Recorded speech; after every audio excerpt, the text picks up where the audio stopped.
रख हौसला, वो मंजर भी आएगा। प्यासे के पास चल के समंदर भी आएगा। थक कर ना बैठ ए मंजिल के मुसाफिर, मंजिल भी मिलेगी और मिलने का मजा भी आएगा। So with this note, your Agrim sir welcomes you to your Drona batch again. तो जो तुमने अभी अभी सुना है ना कि थक कर ना बैठ, ये बड़ा की लाइन था वहां पे कि थक कर ना बैठ। थकान होती भी है तो कोई नहीं, थोड़ी देर ठहर जाओ, बट ये नहीं कि सब कुछ छोड़ छाड़ के बैठ गए हैं, बिल्कुल वापस से अपने आलस वाले मोड में चले गए हैं। तो ये चीज नहीं करनी होती। सिंस हम यहां पे एक कंपटीशन के प्रिपरेशन के लिए हैं, तो जरूरत है अपने आप को रिफ्रेश करने की। लेकिन हर बार बताया है कि रिफ्रेश करने के बहुत सारे तरीके हैं, है ना। कभी भी आपको डिसअपॉइंट होके, डिसहार्टन होके, निराश होके नहीं बैठ जाना है। हमेशा ये कोशिश करनी है कि आप आज जो इंसान हो वो कल वाले इंसान से बेटर हो। हर दिन बस इतनी कोशिश रखना that you are always better today than you were better yesterday. हर दिन अपनी पर्सनल ग्रोथ पे ध्यान देनी है। तुम्हारी लाइफ एक यूनिक जर्नी है तुम्हारी, उसे किसी से भी कंपेयर करने की जरूरत नहीं है। It is just like a garden, a park, जहां पे आपके पास बहुत सारी वैरायटी में different different plant species grow कर रहे हैं। कोई भी प्लांट स्पीशीज एक दूसरे से इस चीज में कॉम्पीट नहीं कर रहा कि यार तुम जल्दी ग्रो कर रहे हो, मैं स्लो ग्रो कर रहा हूं। तुम्हारे पास कलरफुल फ्लावर्स है, मेरे पास नहीं है। यार तुमने तो बहुत जल्दी फ्रूट बना लिए, मेरे पास नहीं है। तुम्हारे पास तो बहुत सारे इंसेक्ट आते हैं, मेरे पास नहीं आते। कोई भी प्लांट इस चीज में कंपेयर नहीं करता। Every plant is destined to fulfil their own life cycle. हर पौधा अपनी जिंदगी अपने फल फ्रूट बीज बनाएगा और स्वाहा हो जाएगा। तो सेम चीज तुम्हारे साथ है। तुम्हारी जर्नी तुम्हारे बर्थ से स्टार्ट हुई है। तुम्हारे पेरेंट्स ने आज तक की लाइफ में तुम्हें हर वो बेस्ट रिसोर्स अवेलेबल कराया है जो तुम्हें लाइफ में एक अच्छा इंसान बनने के लिए एनेबल करे। इससे ज्यादा वो कुछ नहीं कर सकते। वो तुम्हारे लिए पढ़ाई नहीं कर सकते, मैं तुम्हारे लिए पढ़ाई नहीं कर सकता।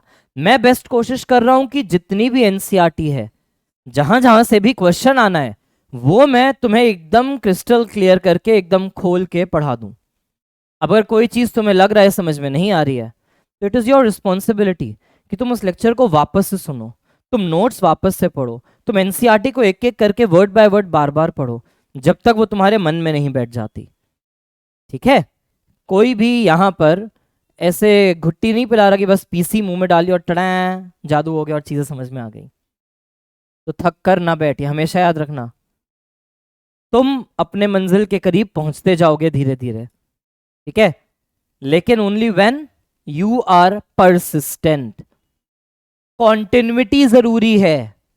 ऐसा नहीं कि एक दिन तो जोश जोश में 10 घंटे पढ़ लिए, फिर 3 दिन पढ़ाई नहीं करी, फिर अगले दिन फिर 10 घंटे पढ़ लिए। हर दिन कंसिस्टेंट। हर दिन अगर तुम्हारे सेल्फ स्टडी के लिए तुम्हें 4 घंटे देने हैं तो देने हैं।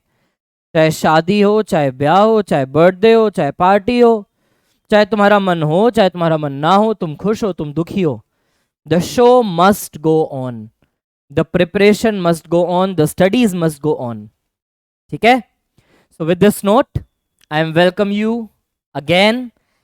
हमारा principles of inheritance and variation complete हो चुका था, जिसको हमने सिंपल लैंग्वेज में कहा था जेनेटिक्स।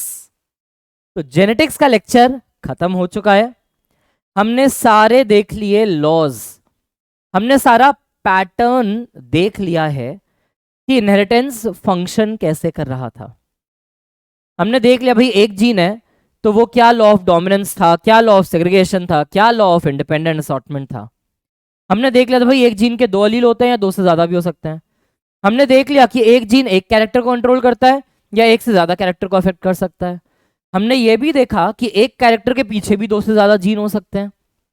हमने देखा कि मेंडल ने क्या क्या काम किया था, मोनोहाइब्रिड क्या था, डाईहाइब्रिड क्या था। हम देख चुके हैं गैमीट फॉर्मेशन कैसे होती है। हमने देखा कि law of independent assortment universal नहीं है, उसका एक्सेप्शन है लिंकेज, कि कभी कभी दो जीन्स इतने पास हैं कि वो इंडिपेंडेंट असॉर्टमेंट नहीं दिखाते, वो हमेशा साथ घूमना प्रेफर करते हैं या ज्यादातर टाइम वो साथ रहते हैं तो रिकॉम्बिनेंट्स कम हो जाते हैं। फिर हमने सारा मैकेनिज्म देखा सेक्स डिटर्मिनेशन का, कि कैसे किस ऑर्गेनिज्म में डिसाइड होगा कि वो ऑर्गेनिज्म मेल होगा या फीमेल। हमने देखा कि वो पावर किसके पास है, मेल के स्पर्म डिसाइड करेंगे बच्चे का जेंडर या फीमेल का एग डिसाइड करेगा बच्चे का जेंडर, तो वो सेक्स डिटर्मिनेशन हमने देखा। हनीबीज का सेक्स डिटर्मिनेशन हमने देखा। फिर हमने देखा सारा का सारा कॉन्सेप्ट ऑफ म्यूटेशन, कि डीएनए में चेंज आ रहा है, बट कैसे, वो जीन के लेवल का चेंज है, क्रोमोसोम के स्ट्रक्चर का चेंज है, क्रोमोसोम के नंबर का चेंज है, वो कैसा चेंज था, ये सारी चीजें हमने देखी। और फिर हम शिफ्ट कर गए थे क्रोमोसोमल डिसऑर्डर्स, मेंडेलियन डिसऑर्डर्स, और लास्ट में मैंने तुम्हें बताया था पेडिग्री एनालिसिस। पेडिग्री एनालिसिस के लिए मैंने कहा था वो 6 शॉर्टकट तुम्हें रटने पड़ेंगे, वो याद रखने पड़ेंगे, और सिंपल है, पूरे पेडिग्री चार्ट में कितना भी बड़ा पेडिग्री हो, वो 6 शॉर्टकट अप्लाई करके एलिमिनेशन करते जाओ। जो चीजें एलिमिनेट हो गई वेरी गुड, जो भी एलिमिनेट नहीं होगा उन 6 से, मतलब वो पक्का ट्रू पेडिग्री में आएगा ही आएगा। कैसे जीनोटाइप बनाते हैं वो हमने तरीका देख लिया था, कि मान लेते हैं अगर डिजीज ऑटोसोमल रिसेसिव है, तो मैंने कहा था सारे डिसीज इंडिविजुअल स्मॉले स्मॉले होंगे, सारे unaffected individual capital A dash होंगे। फिर आप बच्चों को देख देख के बता सकते हो कि इंडिविजुअल हेट्रोजाइगस है या वो होमोजाइगस है, या उसका जीनोटाइप बताना पॉसिबल नहीं है। हर जगह सारे जीनोटाइप क्या क्या थे वो हम ऑलरेडी डिस्कस कर चुके थे, कि अगर डिसीज ऑटोसोमल डोमिनेंट है, मतलब unaffected individual small e small e, disease वालों के पास एक कैपिटल है पक्का। अगर डिजीज एक्स लिंक्ड रिसेसिव है तो मेल तो एक्स के साथ डिसीज अलील लेके वाई है, फीमेल के पास दोनों एक्स खराब होने चाहिए तभी उसको डिसीज होगी। अगर डिसीज एक्स लिंक्ड डोमिनेंट थी तो हमने डिस्कस कर लिया था कि डोमिनेंट केस में अगेन मेल के पास एक ही एक्स है, वो डोमिनेंट है, फीमेल के पास अगर एक भी डोमिनेंट एक्स हो तो डिजीज हो जाएगी, होमोजाइगस रिसेसिव वाली फीमेल अनअफेक्टेड रह जाएंगी। तो सारी की सारी चीजें हम देख चुके हैं।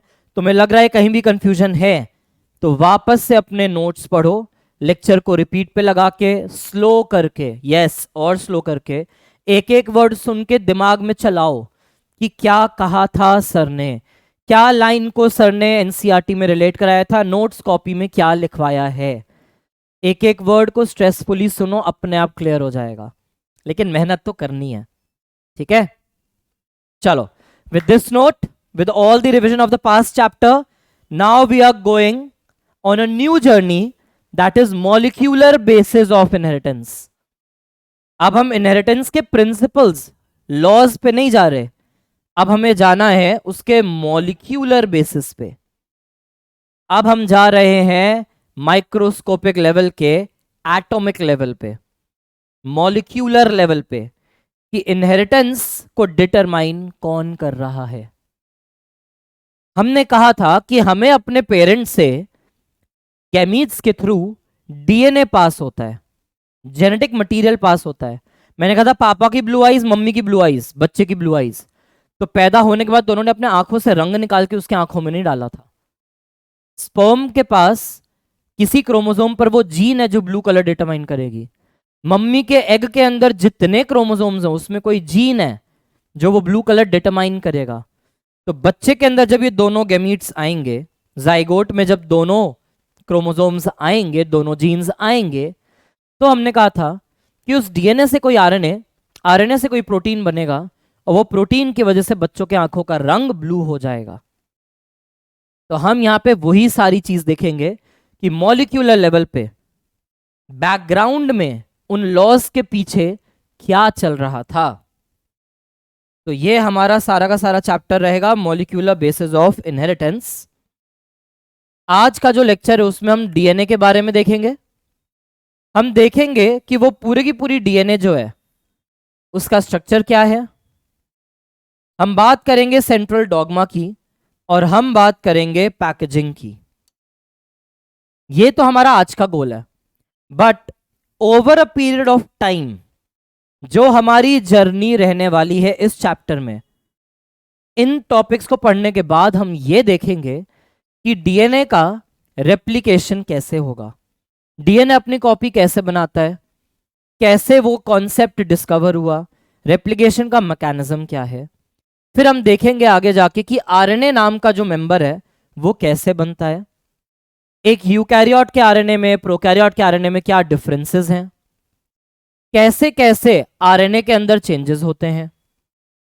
फिर हम शिफ्ट कर लेंगे अपने कॉन्सेप्ट को कि कैसे आरएनए से प्रोटीन की इंफॉर्मेशन आती है, वो क्या जेनेटिक कोड था जिसको तोड़ के पता चला कि भाई ये न्यूक्लियोटाइड से ऐसे ऐसे अमीनो एसिड आते हैं।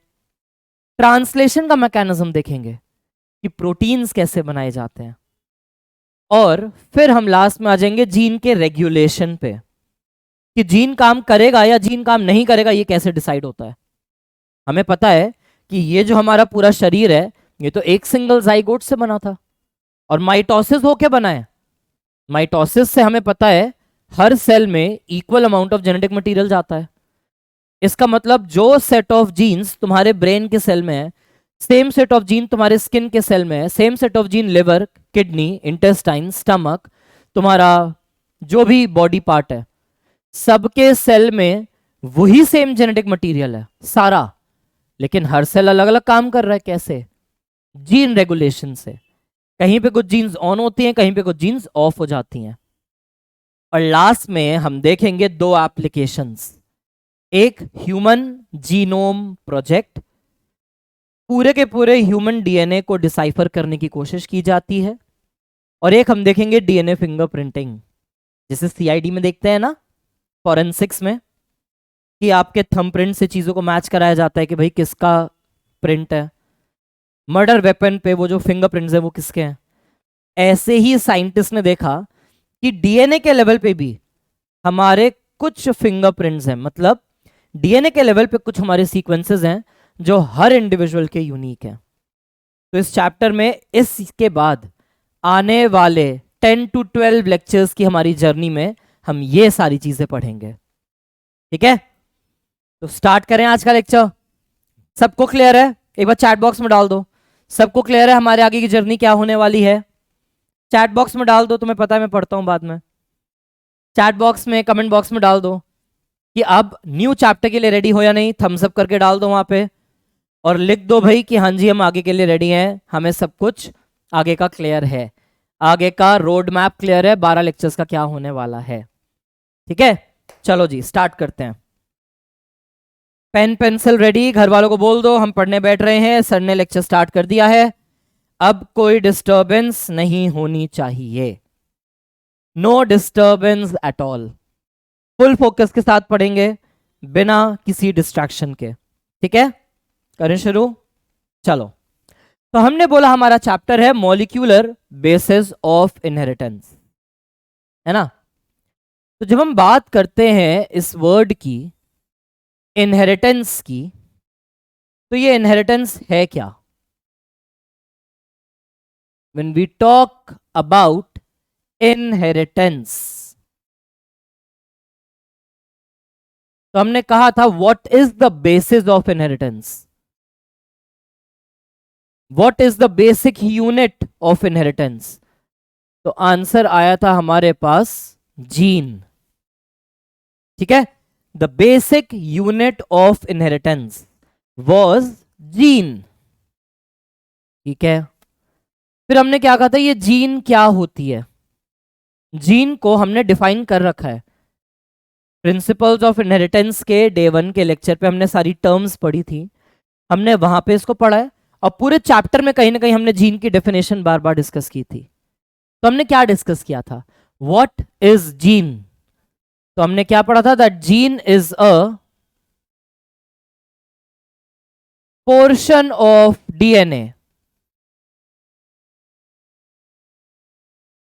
हमने कहा था कि क्रोमोसोम के एक रीजन को जीन कहते हैं। वो पूरा क्रोमोसोम या पूरा जीन है क्या? डीएनए ही तो था जो कंडेंस हो चुका था, पूरा कॉम्पैक्ट हो चुका था पूरा। तो gene is a segment of DNA, gene is a portion of DNA, वो डीएनए का ही टुकड़ा है। और ये करता क्या है? विच कोड्स फॉर RNA. तो your basis of inheritance is a gene. Inheritance का बेसिस हमारा जीन है, और वो जो जीन है वो डीएनए का ही टुकड़ा है जिससे आरएनए बनता है. कोड्स फॉर आरएनए मतलब उसमें आरएनए बनाने की इंफॉर्मेशन छुपी हुई है. तो डीएनए कोड्स फॉर आरएनए. ठीक है जी. अब 11th में एक चैप्टर था बायोमोलिक्यूल्स. उसमें हम ये पढ़ते हैं कि भाई डीएनए क्या है. DNA stands for deoxyribo nucleic acid,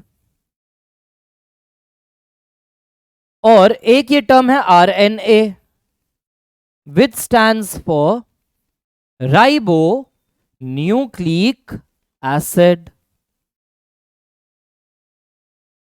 तो दो टर्म्स आ गई यहां पे, deoxyribo nucleic acid and ribo nucleic acid. ठीक है, आगे लेके चलते हैं इसी को. इन दोनों में एक चीज बड़ी कॉमन है, यहां पे भी न्यूक्लिक एसिड लिखा है और यहां पे भी न्यूक्लिक एसिड लिखा है. डिफरेंस बस क्या है, यहां पे लिखा है डीऑक्सी राइबो और यहां लिखा है डायरेक्टली राइबो. तो कॉमन नेचर है कि दोनों ही न्यूक्लिक एसिड्स हैं, लेकिन एक नेचर है, कुछ चीज है जो डिफरेंट है. वो क्या है, डीऑक्सी राइबो एंड राइबो. तो ये दोनों वर्ड्स किसके लिए आते हैं, जब हम बोलते हैं डीऑक्सी राइबो तो ये शुगर के लिए वर्ड आती है. जब हम बोलते हैं राइबो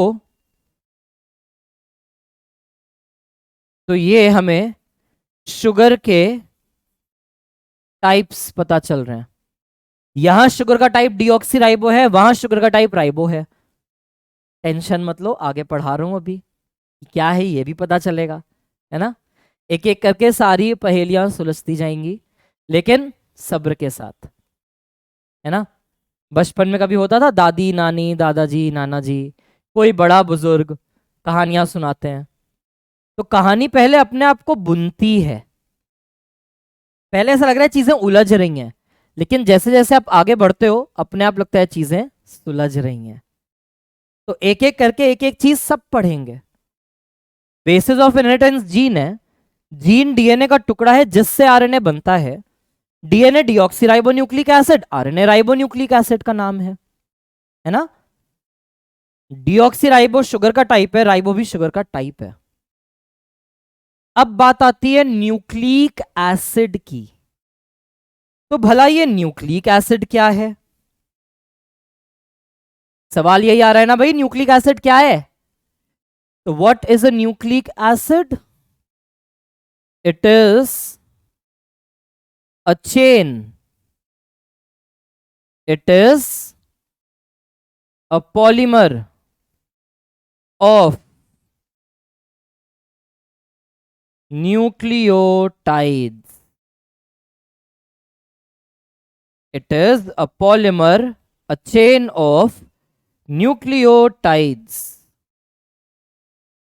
न्यूक्लियोटाइड की जो एक चेन बनी है, न्यूक्लियोटाइड एक बेसिक यूनिट है, उससे जो चेन बनती जाती है that chain is known as a nucleic acid.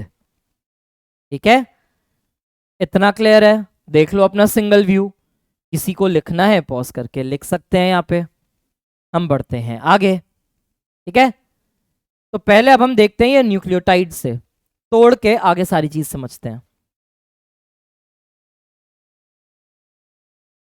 हमारे पास टर्म आ गई है न्यूक्लियोटाइड.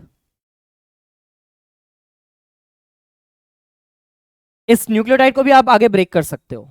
फॉर एग्जाम्पल जब आप पढ़ते हो भाई कोई भी केमिकल चीज है ना, तो उसका बेसिक यूनिट आप बचपन में क्या पढ़ते हो कि आपके चारों तरफ जो भी मैटर है, चाहे वो लिक्विड हो, चाहे वो गैस हो, चाहे वो सॉलिड हो, उसका आप क्या पढ़ते हो, बेसिक यूनिट क्या है, एटम. यही पढ़ते हैं. तो बेसिक यूनिट इज एटम, लेकिन आप बोलते हो ना एटम किसका बना है, तो आप बोल देते हो भाई atom is made up of electron, proton and neutron. तो वैसे ही पूरा न्यूक्लिक एसिड न्यूक्लियोटाइड का बना होता है, लेकिन अपने आप में वो जो न्यूक्लियोटाइड है उसको अगर आप तोड़ोगे ना तो पहले दो पार्ट निकल के आते हैं। एक पार्ट को हम पहले कहते हैं न्यूक्लियोसाइड, और जो दूसरा पार्ट है इसका वो है इसका फॉस्फेट। तो न्यूक्लियोटाइड को तोड़ोगे तो न्यूक्लियोसाइड और फॉस्फेट आता है, और फिर इस न्यूक्लियोसाइड को भी ब्रेक कर सकते हैं तो हमें मिलते हैं नाइट्रोजीनस बेस।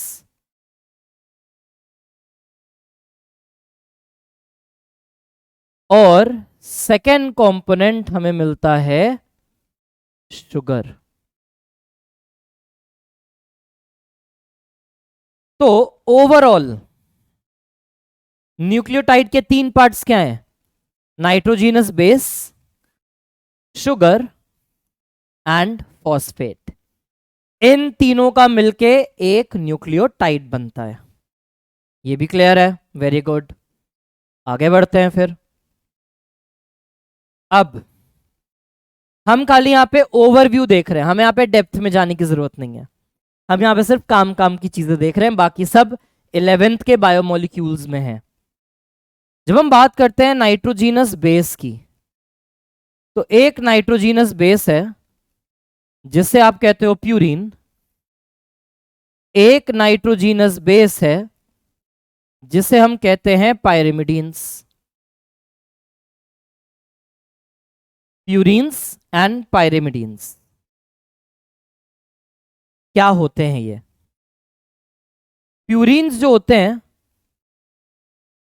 ये होते हैं डबल रिंग स्ट्रक्चर्स। जैसे इस फॉर एग्जांपल बिल्कुल बेसिक समझाता हूं। जैसे तुम सबको पता है भाई बेंजीन, तो तुम बोलते हो भाई बेंजीन एक रिंग स्ट्रक्चर है। तो ऐसी प्यूरिन पायरिमिडीन्स जो हैं ये बेसिक रिंग स्ट्रक्चर्स हैं। डिफरेंसेस क्या है? प्यूरिन डबल रिंग स्ट्रक्चर होता है और पायरिमिडीन एक सिंगल रिंग स्ट्रक्चर होता है। ये पहला डिफरेंस है। दूसरा,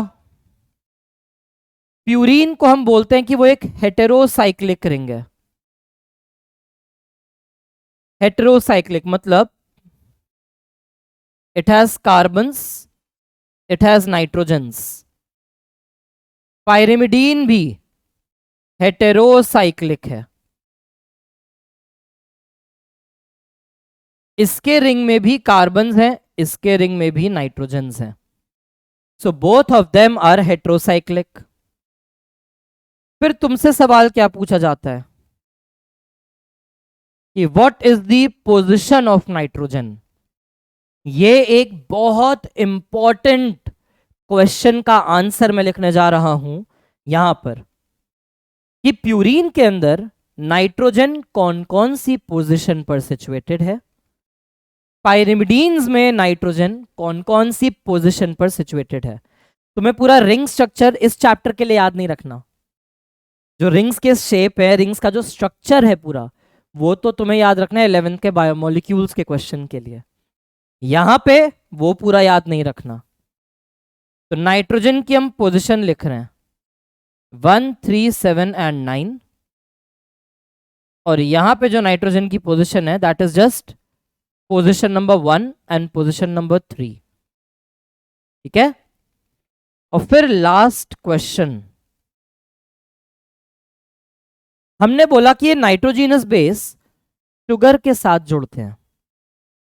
हमने क्या बोला कि न्यूक्लियोसाइड में नाइट्रोजीनस बेस और शुगर ये दो चीजें हैं। इसका क्या मतलब है कि इन दोनों के बीच में कोई बॉन्ड बनता है। तो जब भी शुगर से बॉन्ड बनाया जाता है तो उसे बोलते हैं ग्लाइकोसाइडिक लिंकेज। 11th के बायोमोलिक्यूल्स में है ये सब। एक बार आज के लेक्चर के बाद उस चैप्टर को रिविजिट करना। ठीक है? तो शुगर के साथ जो बॉन्ड बनता है उसे कहते हैं ग्लाइकोसाइडिक बॉन्ड, और ये किसके थ्रू जुड़ेंगे? नाइट्रोजन के थ्रू। तो इन बॉन्ड्स को हम बोलते हैं एन ग्लाइकोसाइडिक बॉन्ड। क्या बोल रहे हैं? N glycosidic bond, N for nitrogen, और उस नाइट्रोजन से शुगर पे बॉन्ड बन रहा है। शुगर से जब भी बॉन्ड बनता है तो उसे बोलते हैं glycosidic. Glycosides is a term for sugar. तो यहां पर मैं लिख रहा हूं N glycosidic linkage, N glycosidic linkage.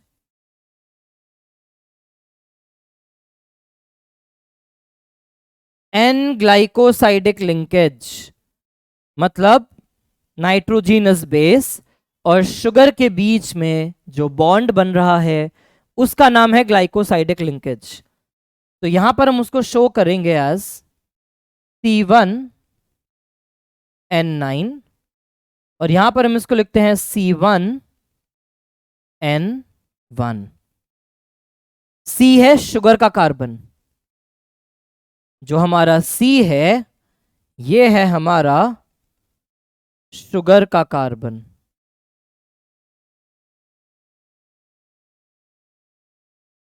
और N जो है वो है हमारा नाइट्रोजीनस बेस का नाइट्रोजन।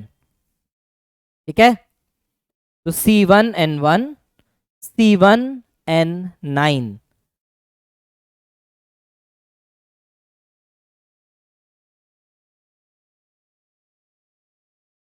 ये है हमारा रेफरेंस के लिए।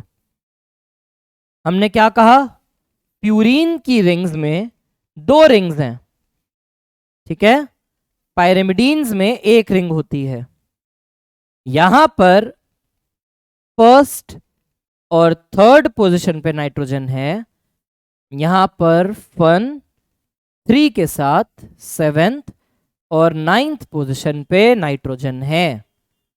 ठीक है, खाली रेफरेंस के लिए डायग्राम दिखा रहा हूं यहां पे। फिर हमने क्या बोला कि जो पायरिमिडीन है इसका फर्स्ट नाइट्रोजन और शुगर के फर्स्ट कार्बन के बीच में बनता है N ग्लाइकोसाइडिक बॉन्ड।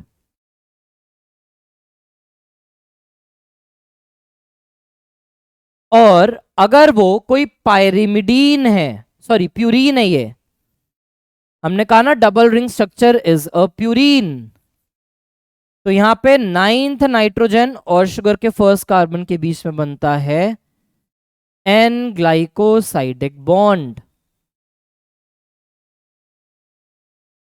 इस चैप्टर के लिए तुम्हें पूरे स्ट्रक्चर मेमोराइज नहीं करने हैं, जो जो इंफॉर्मेशन तुम्हें कॉपी में लिखवा रहा हूं वो याद रखना है। ये डायग्राम खाली रेफरेंस के लिए है। अब यहां पे देखो शुगर है, नाइट्रोजीनस बेस है, तो इसको बोल दिया न्यूक्लियोसाइड। लेकिन इस डायग्राम में यहां पे इनके पास फॉस्फेट भी है, तो फॉस्फेट है तो इसको बोल दिया न्यूक्लियोटाइड। तो हमने जो जो चीज पढ़ी, इस रिंग में कार्बन और नाइट्रोजन दोनों है, यहां भी कार्बन नाइट्रोजन दोनों है, तो प्यूरीन और पायरिमिडीन्स दोनों क्या है मेरे, हेटेरोसाइक्लिक है। ये डबल रिंग, ये सिंगल रिंग। इसमें नाइट्रोजन की पोजीशन मैंने बताया 1 और 3 पे है, यहां नाइट्रोजन 1 3 7 9 पर है। और फिर सवाल आता है कि ये जब शुगर के साथ बॉन्ड बनाते हैं तो कहां से बनाते हैं। तो जो पायरिमिडीन्स हैं वो C1N1 बॉन्ड, जो प्यूरीन्स हैं वो C1N9 बॉन्ड बनाते हैं। हमें बिल्कुल बेसिक्स पे देखना है यहां पे। तो ये सारे पॉइंट्स हो गए हमारे, ठीक है। ग्लाइकोसाइडिक लिंकेज फिर से बता रहा हूं, ग्लाइकोसाइडिक लिंकेज हमारे शुगर और नाइट्रोजीनस बीच के बॉन्ड को बोला गया, ठीक है। ये हो गया हमारा प्यूरीन पायरिमिडीन। एग्जाम्पल्स क्या क्या आते हैं इसमें, जब हम बात करते हैं प्यूरीन्स की, तो प्यूरीन्स में we have adenine and guanine. और जब हम बात करते हैं पायरिमिडीन्स की, तो we have cytosine, we have uracil and we have thymine. तो adenine and guanine are purines, cytosine, uracil and thymine they are pyrimidines. ठीक है, अब आते हैं हम शुगर्स पे कि शुगर में क्या क्या है।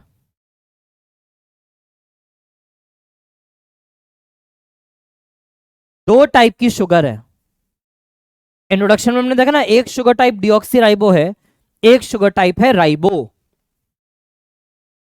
तो एक शुगर का नाम है 2' deoxy ribose sugar and second sugar is simply known as ribose. ये दोनों ही शुगर्स क्या हैं? They are pentose. 5 कार्बन की शुगर्स हैं ये। 5 कार्बन की शुगर को हम बोलते हैं पेंटोज। 5 कार्बन की कोई भी शुगर होगी उसको बोलेंगे पेंटोज। तो राइबोस और डी ऑक्सी राइबोस। अगेन इनमें भी हम पूरा इन डेप्थ स्ट्रक्चर नहीं देख रहे, बेसिक सा स्ट्रक्चर देखना है हमें, just a very basic structure.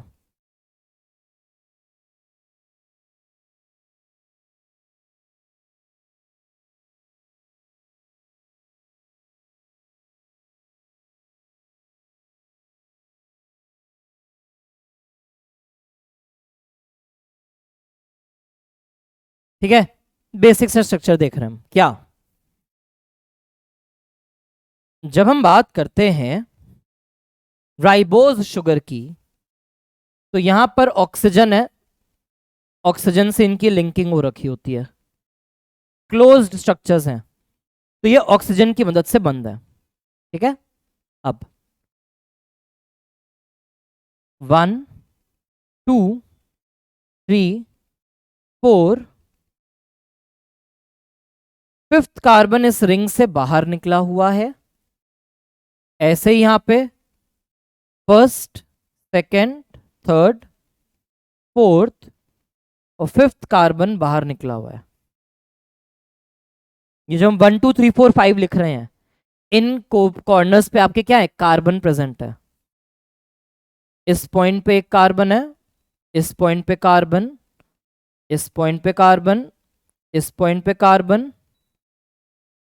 और एक कार्बन रिंग से बाहर है। सेम चीज है वहां पर, दोनों में सारा स्ट्रक्चर सेम होता है, दोनों में सारा स्ट्रक्चर सेम है। डिफरेंस बस ये है,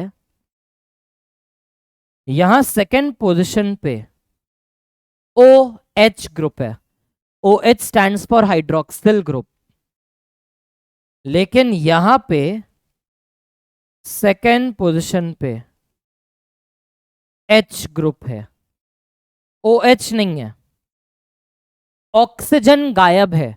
तो क्या लिखा? 2' मतलब सेकेंड पोजीशन से, डी ऑक्सी, डी मतलब विदाउट, और क्या एब्सेंट है? ऑक्सी। तो दोनों में सिर्फ यही डिफरेंस है कि राइबोज में सेकेंड पोजीशन पे ओ और एच दोनों हैं। अगर सेकेंड पोजीशन से इस ऑक्सीजन को हटा दिया जाए तो ये बन जाएगा 2' डी ऑक्सी राइबोज। तो बस इतना सा डिफरेंस है इन दोनों में। दोनों ही 5 कार्बन की शुगर्स हैं, पेंटोज इनका नाम है।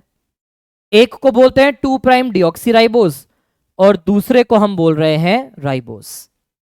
तो डीएनए में ये वाली शुगर है, आरएनए में ये वाली शुगर है। तो ये हैं शुगर के दो टाइप्स। और फिर आ जाता है फॉस्फेट। जब किसी न्यूक्लियोसाइड के साथ फॉस्फेट जुड़ेगा तो वो बन जाएगा न्यूक्लियोटाइड। ठीक है, सिंगल व्यू में देख लो एक बार, रेफरेंस वाला डायग्राम दिखा देता हूं वापस से।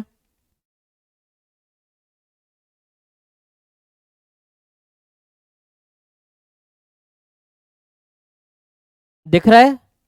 1 2 3 4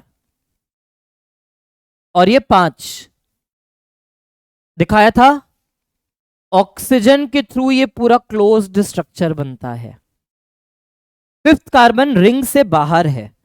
मैंने कहा था हर कॉर्नर आपका एक कार्बन को डिनोट करता है, तो दोनों के पास सेम सा स्ट्रक्चर है। डिफरेंस बस क्या है, ये देखो, यहां पे OH है और यहां पे सिर्फ H। बाकी कंपेयर करो, सब कुछ सेम है, सारा स्ट्रक्चर सेम है। OH OH, ये रहा H, ये रहा H, HOH HOH, H CH2OH, H CH2OH। कोई डिफरेंस नहीं है except for this OH। Second prime पे OH, सेकेंड प्राइम पे H, तो इसका नाम पड़ गया सेकेंड पोजीशन का विदाउट ऑक्सीजन वाला राइबोस। डीऑक्सी मतलब बिना ऑक्सीजन वाला। कौन से पोजीशन का ऑक्सीजन गायब है, सेकेंड वाले का। तो इस तरीके से ये दो शुगर के टाइप्स आते हैं, ये दो हमारे नाइट्रोजीनस बेस के टाइप्स आते हैं, और इस तरीके से ये बॉन्ड्स बना सकते हैं। ठीक है, हम क्या देख रहे हैं, फॉस्फोरस का बॉन्ड कहां बन रहा है, ये फॉस्फेट ग्रुप कहां जुड़ता है, फिफ्थ कार्बन पे जुड़ता है। तो ये इंफॉर्मेशन हम यहां डाल देंगे। कहां अटैच होता है ये, attaches to 5 prime carbon of sugar via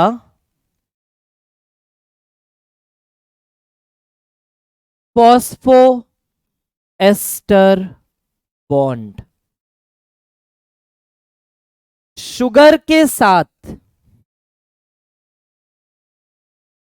sugar के फिफ्थ कार्बन से हमेशा फॉस्फेट वहीं आके जुड़ता है, और जिस बॉन्ड से जुड़ता है उस बॉन्ड को फॉस्फोएस्टर बॉन्ड कहते हैं।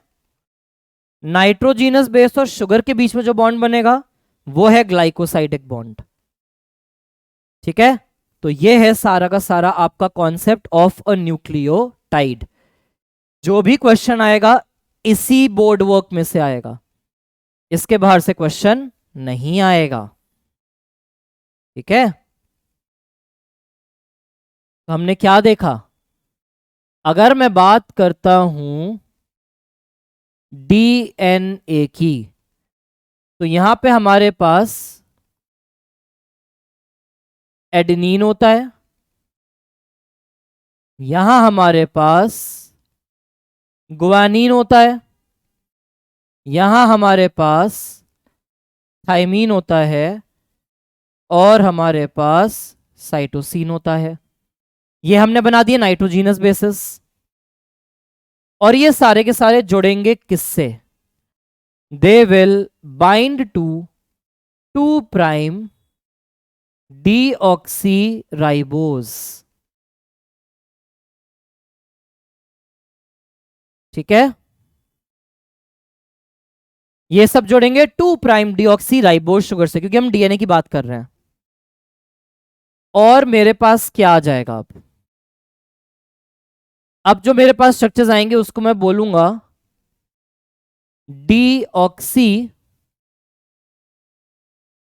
अडीनोसिन, deoxy guanosine, deoxy thymidine. Thymine का थाइमोसिन नहीं होता, थाइमिडीन होता है। And we will have deoxy cytidine. ठीक है, इन सब के साथ क्या जोड़ेगा,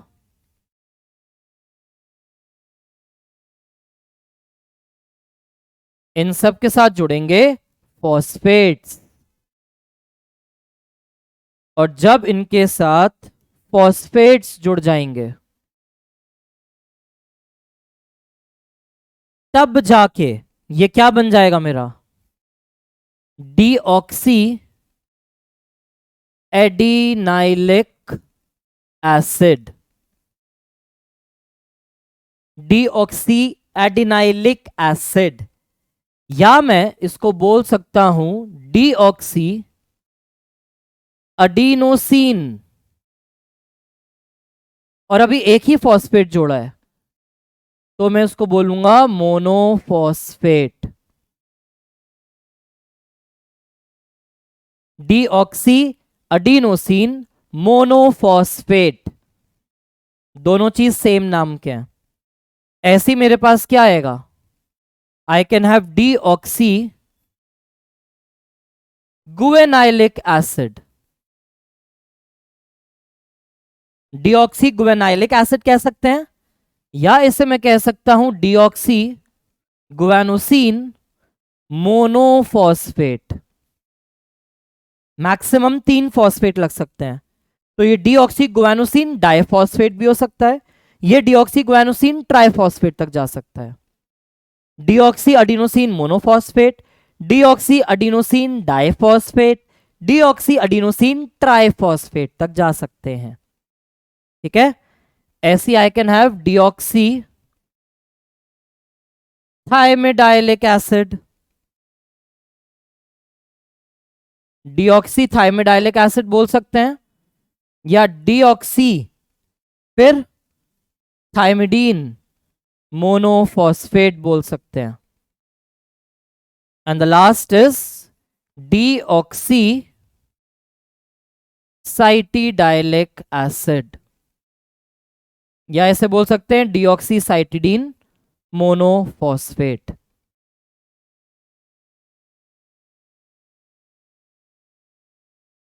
तो डीएनए में तुम्हें क्या दिख रहा है, यहां पे कहीं भी यूरासिल नहीं है, ये सारे हमने क्या बना दिए, नाइट्रोजीनस बेसिस। इसमें से एडेनिन और ग्वानिन प्यूरीन्स हैं, थाइमिडीन और साइटोसिन पायरिमिडीन्स हैं। क्योंकि हम बात कर रहे हैं डीऑक्सी राइबोन्यूक्लिक एसिड की, तो सारे शुगर्स हमेशा डीऑक्सी राइबोज शुगर ही रहेंगे।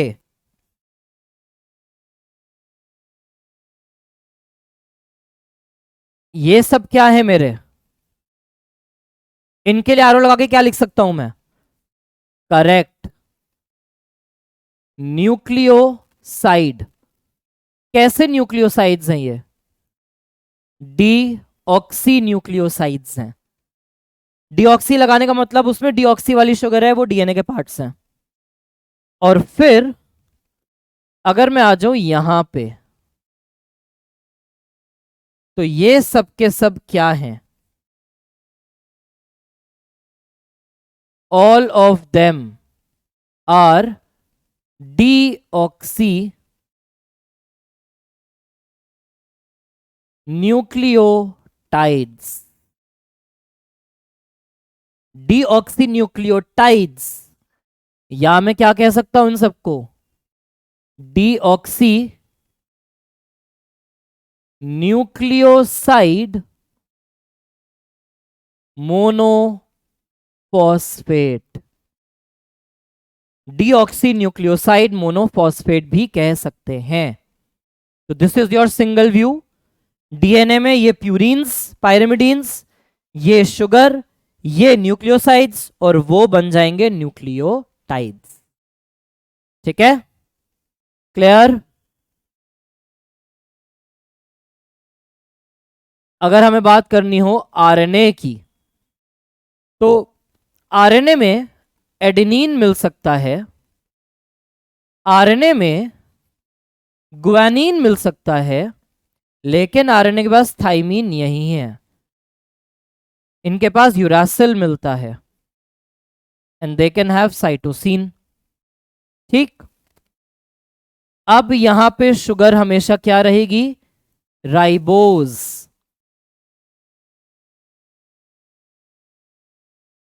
यह हमेशा राइबोज से जोड़ेंगे क्योंकि ये आरएनए है, और यहां पे हम इसको सिंपली बोल देते हैं अडीनोसिन गुआनोसिन। यूरासिल से यूरानोसिन नहीं बनेगा, ये बनता है यूरिडीन, साइटोसिन से बनता है साइटिडीन।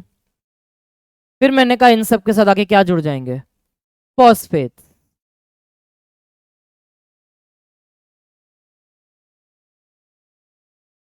फॉस्फेट्स बनने के बाद अब ये सिंपली कहलाएगा एडिनाइलिक एसिड या अडीनोसिन मोनोफॉस्फेट या अडीनोसिन डाइफॉस्फेट या अडीनोसिन ट्राइफॉस्फेट, कुछ भी हो सकता है। तो जो तुम्हारा एटीपी है, यस, एटीपी तुम्हारा energy currency of the cell, वो एटीपी अपने आप में एक न्यूक्लियोटाइड होता है। गुआनोसिन से बनेगा गुएनाइलिक एसिड या गुआनोसिन मोनोफॉस्फेट। एक और फॉस्फेट जुड़ गया तो गुआनोसिन डाइफॉस्फेट, एक और आ गया तो गुआनोसिन ट्राइफॉस्फेट। 11th के रेस्पिरेशन में जीटीपी का जिक्र है, तो एटीपी जीटीपी ये एनर्जी करेंसी भी है और अपने आप में ये न्यूक्लियोटाइड फॉर्म्स हैं। यूरिडीन से आता है यूरिडाइलिक एसिड और साइटिडीन से आएगा साइटिडाइलिक एसिड। सेम चीज। ये सब क्या है मेरे, they are nitrogenous bases. Adenine और गुआनिन प्यूरीन्स हैं, यूरासिल और साइटोसिन पायरिमिडीन्स हैं। आरएनए में कभी भी थाइमिन नहीं होता, डीएनए में कभी भी यूरासिल नहीं होता। फिर ये सारा का सारा ग्रुप, ये मेरा क्या है, शुगर। नाइट्रोजीनस बेस और शुगर जुड़ के क्या बन जाते हैं, न्यूक्लियोसाइड्स, या इनको हम बोल सकते हैं राइबो न्यूक्लियोसाइड्स।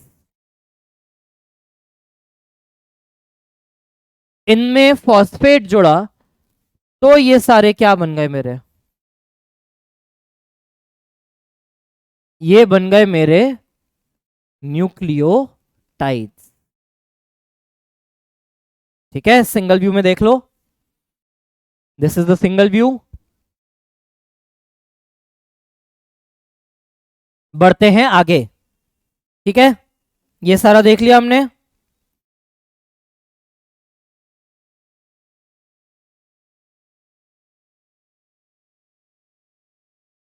अगर बात चल रही है राइबो न्यूक्लियोटाइड्स की, तो यहां पे तुम्हारे पास क्या क्या है, एडिनोसिन, गुआनोसिन, साइटिडीन, यूरिडीन। अगर बात चल रही है डीऑक्सी वाले न्यूक्लियोसाइड्स की, तो you have deoxy, adenosine, cytidine, guanosine and thymidine. ठीक है, न्यूक्लियोटाइड्स बने तो ये एसिडिक फॉर्म्स में चेंज हो गए, इसीलिए न्यूक्लियोटाइड क्या है, अपने आप में एक एसिडिक फॉर्म है। तो इनकी चेन जो बनती है वो बन जाती है न्यूक्लिक एसिड। ठीक है, बढ़ते हैं आगे।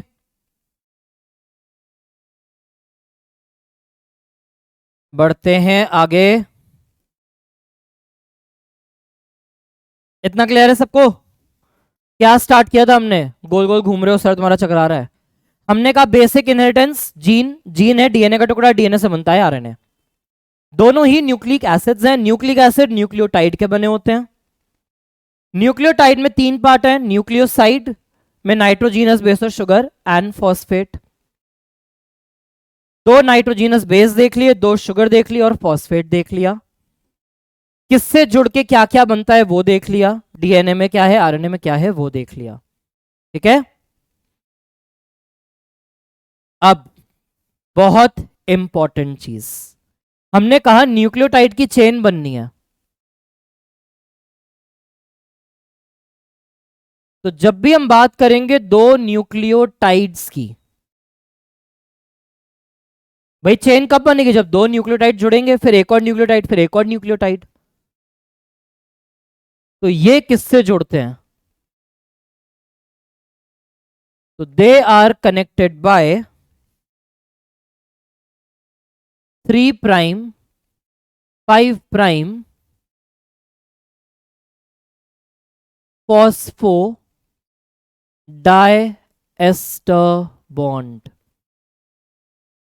दो न्यूक्लियोटाइड्स के बीच में जो बॉन्ड है वो कहलाता है 3 prime 5 prime phospho diester bond. मैंने क्या क्या बताया अभी तुम्हें? ये हमने एक शुगर बनाई, 1 2 3 4, ये कार्बन बना दिया। ठीक है, मैंने कहा कि इस फर्स्ट कार्बन से हमेशा एक नाइट्रोजीनस बेस ही जुड़ता है, हमेशा ये फिक्स्ड है। सेकेंड पोजीशन पे H है, इससे कोई बॉन्ड नहीं बन सकता। थर्ड पोजीशन पे OH है। फोर्थ वाले पे एक तरफ H और दूसरा कार्बन से जुड़ा है, और ये जुड़ा होता है एक फॉस्फेट ग्रुप से। ये एक न्यूक्लियोटाइड है। ऐसे ही दूसरा न्यूक्लियोटाइड भी होना चाहिए।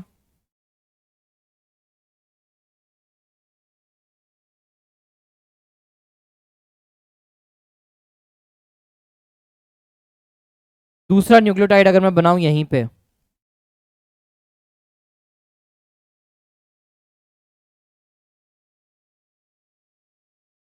तो 1 2 3 4, और ये बना दिया इसका फिफ्थ कार्बन। मैंने क्या कहा? फर्स्ट पोजीशन से तो हमेशा ही कोई नाइट्रोजीनस बेस जुड़ता है। Second position H non reactive है। थर्ड पे OH, और मैंने कहा कि जो फिफ्थ कार्बन है ये जुड़ा होगा एक फॉस्फेट से। तो ये भी दो इंडिविजुअल न्यूक्लियोटाइड्स हैं। हमने क्या बोला? इन दोनों के बीच में कनेक्शन कैसे बनेगा? जब ये वाला OH और इसके बीच में बॉन्ड बनेगा, तो 3 प्राइम से 5 प्राइम पे थर्ड कार्बन के OH से फिफ्थ फॉस्फेट पे बॉन्ड बनता है। 3 प्राइम OH और 5 प्राइम फॉस्फेट, यह है हमारा फॉस्फोडाइएस्टर बॉन्ड। एक न्यूक्लियोटाइड के 3 प्राइम का OH दूसरे वाले के 5 प्राइम का जो फॉस्फेट है उस पे रिएक्शन करता है। तो अब इस फॉस्फेट के ऊपर भी एक एस्टर बॉन्ड है, इस फॉस्फेट के नीचे भी एस्टर बॉन्ड है। तो ये पूरा का पूरा कहलाता है फॉस्फो डाइएस्टर। डाई मतलब दो एस्टर बॉन्ड्स। फॉस्फेट के नीचे तो एक एस्टर था ही, ये फॉस्फेट और कार्बन के बीच में क्या है? This is a phospho ester bond. This bond is an glycosidic bond.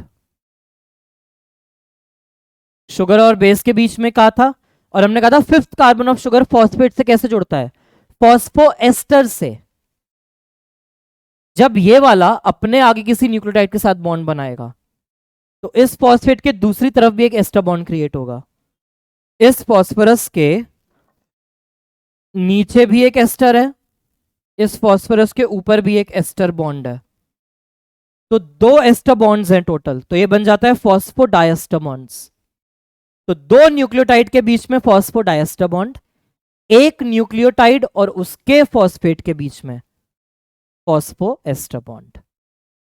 ठीक है, दिख रहा है यहां पे 5 कार्बन पे,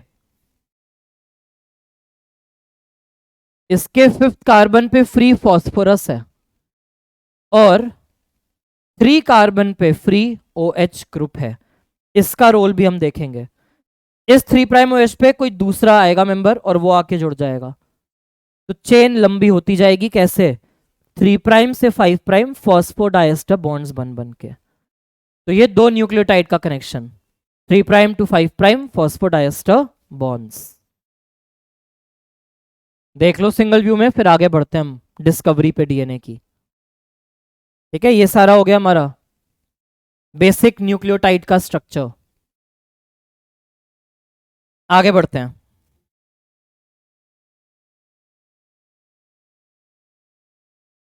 जब हम बात करते हैं डीएनए की, तो फुल फॉर्म तो हमने देख ली, डीऑक्सीराइबो न्यूक्लिक एसिड। ये जो डीएनए का स्ट्रक्चर है, the structure was discovered by Watson and क्रिक।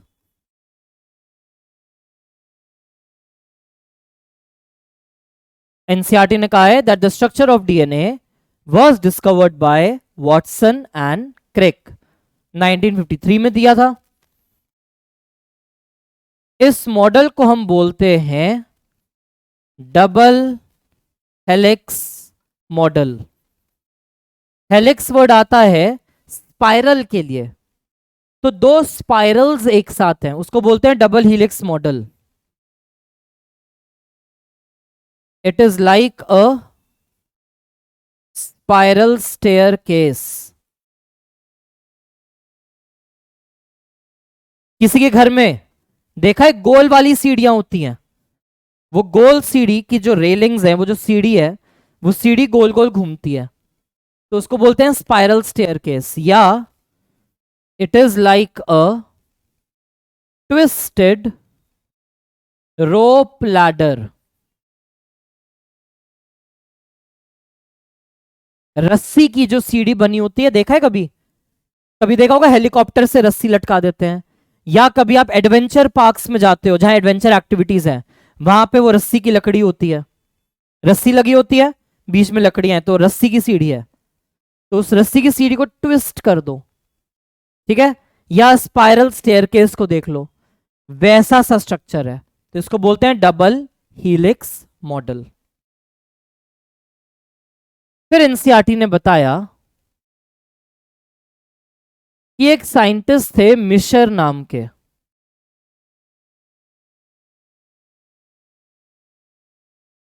सबसे पहले हमें 11th में हम पढ़ते हैं कि रॉबर्ट ब्राउन डिस्कवर्ड न्यूक्लियस।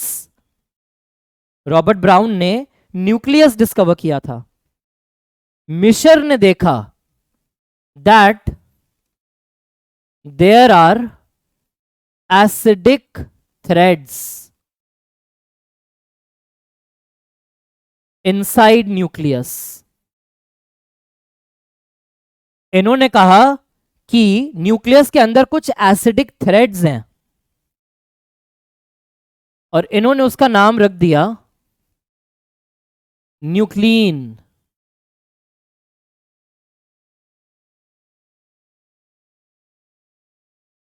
तो एनसीईआरटी ने यह बताया है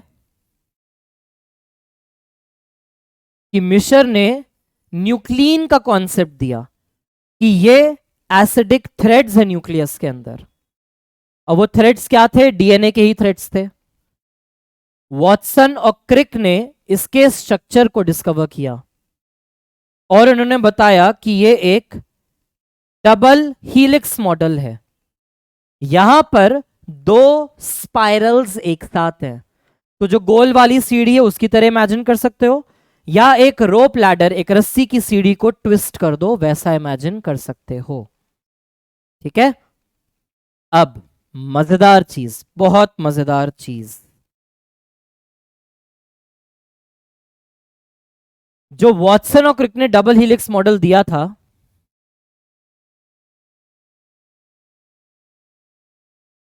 discovery by Watson and Crick,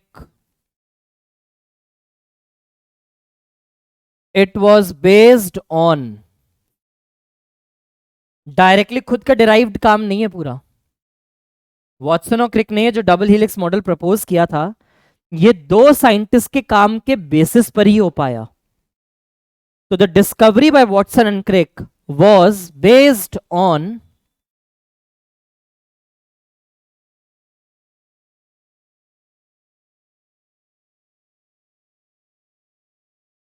X-ray diffraction data. X-ray diffraction data of Franklin and Wilkins. And second, the work was based on Erwin Chargaff's observation.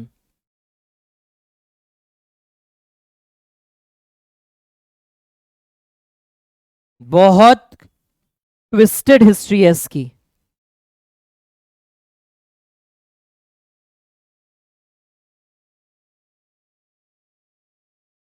जो डीएनए का structure है, the structure of DNA, ये जो हम discovery की बात करते हैं तो हम बात करते हैं स्ट्रक्चर की. The structure of DNA was discovered by Watson and Crick.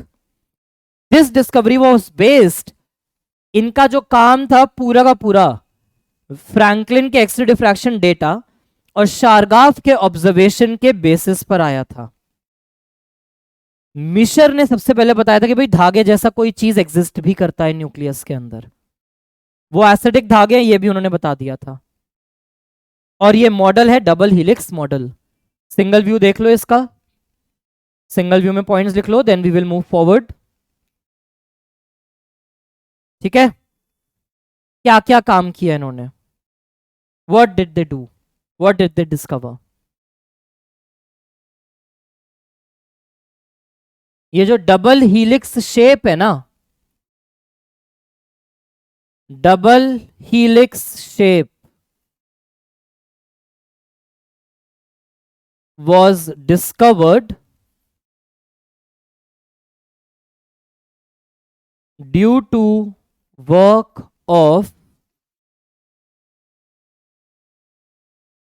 Franklin and Wilkins. Franklin और विल्किंस, फ्रैंकलिन जो थी वो क्या करती थी, वो एक्सरेज के यूज करके बायोमोलिक्यूल्स की फोटोग्राफ्स लेती थी, उनके स्ट्रक्चर्स पता लगाते थे. तो फ्रैंकलिन ने डीएनए सोल्यूशन पे जब एक्सरे पास किया तो उनको एक एक्सरे डिफ्रैक्शन पैटर्न मिला. जैसे आप एक्सरे का फोटोग्राफ देखते हो ना, तो एक्सरे के थ्रू उनको एक फोटोग्राफ मिली. उस फोटोग्राफ को विल्किंस ने वॉटसन और क्रिक को दिखा दिया. और वॉटसन और क्रिक बहुत ब्रेनी, बहुत जीनियस फिजिसिस्ट थे. तुम भी एक्सरे डिफ्रैक्शन पढ़ते हो ना फिजिक्स में, तो वो फिजिसिस्ट थे. उन्होंने उस फोटोग्राफ को देख के तुरंत पता लगा लिया कि एक्सरे में ये फोटो तभी आ सकती है जब मॉलिक्यूल स्पाइरल हो. फ्रैंकलिन ने तो बस फोटोग्राफ निकाल के रखी थी और वो सोच रही थी कि भाई क्या होना चाहिए. विल्किंस ने वो फोटो चुपके से पहले दिखा दी वॉटसन और क्रिक को. तो ये बहुत बड़ा डिस्प्यूट हुआ कि बिना परमिशन के ऐसे काम कैसे दिखाया. उन्होंने तो दिखा दिया काम और उन्होंने तुरंत पकड़ लिया कि भाई ये चीज पक्का स्पाइरल ही होगी, और 2 स्पाइरल से बनी है. उन्होंने पहले ही अपना रिसर्च पेपर पब्लिश करा दिया. तो बहुत बड़ा धोखा हो गया था फ्रैंकलिन के साथ. ये साइंटिफिक कम्युनिटी में one of the biggest conspiracies और वन ऑफ द बिगेस्ट धोखे में से एक है. ठीक है, तो जो सारा का सारा डबल हीलिक्स मॉडल की डिस्कवरी है वो आया था फ्रैंकलिन और विल्किंस के काम से. ठीक है, and the other thing, NCERT की लाइन है, the hallmark of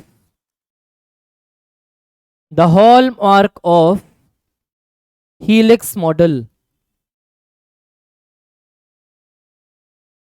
is complementary base pairing.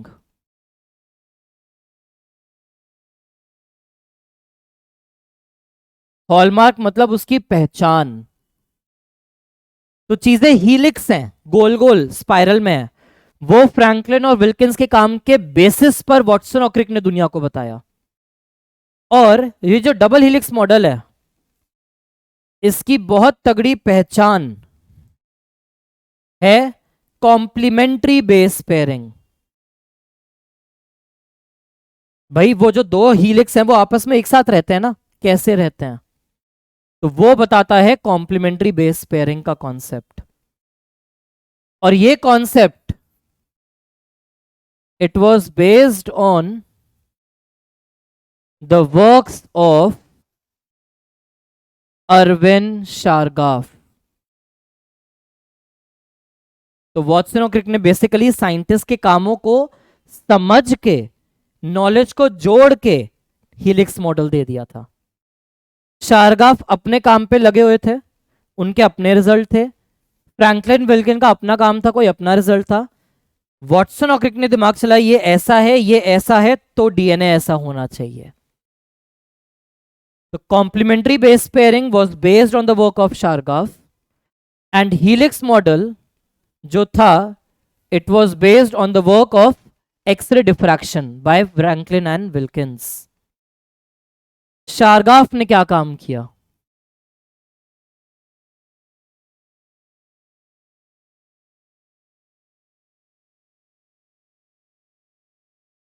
शारगाफ ने बहुत सारे ऑर्गेनिजम्स के डीएनए पे काम किया। शारगाफ का पहला ऑब्जर्वेशन, उन्होंने बोला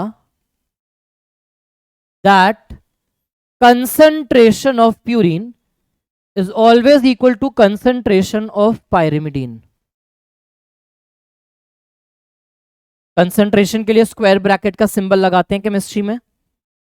तो शारगाफ का पहला ऑब्जर्वेशन था कि जब भी उन्होंने डीएनए निकाला तो हमेशा प्यूरिन की और पायरिमिडीन की कंसंट्रेशन सेम आई। They were always found to be equimolar, same molarity निकली इनकी। फिर अब दो टाइप के प्यूरिन्स और दो टाइप के पायरिमिडीन्स। इन्होंने कहा that the concentration of adenine is always equal to the concentration of thymine. Adenine और थाइमीन की कंसंट्रेशन हमेशा सेम थी और गुआनिन की कंसंट्रेशन हमेशा साइटोसिन से सेम थी। तो पहला इनका काम, कंसंट्रेशन ऑफ प्यूरिन और पायरिमिडीन सेम है। फिर उन्होंने बताया कि कौन सा प्यूरिन और कौन सा पायरिमिडीन। एडेनिन साइटोसिन का कंसंट्रेशन सेम नहीं था। एडेनिन और थाइमिन हमेशा सेम निकले क्वांटिटी में, गुआनिन साइटोसिन हमेशा सेम निकले क्वांटिटी में। तो for a double stranded DNA, दो धागे वाला जो डीएनए होता है, उसके लिए शारगाफ ने बोला, उसी को हम शारगाफ रूल कहते हैं।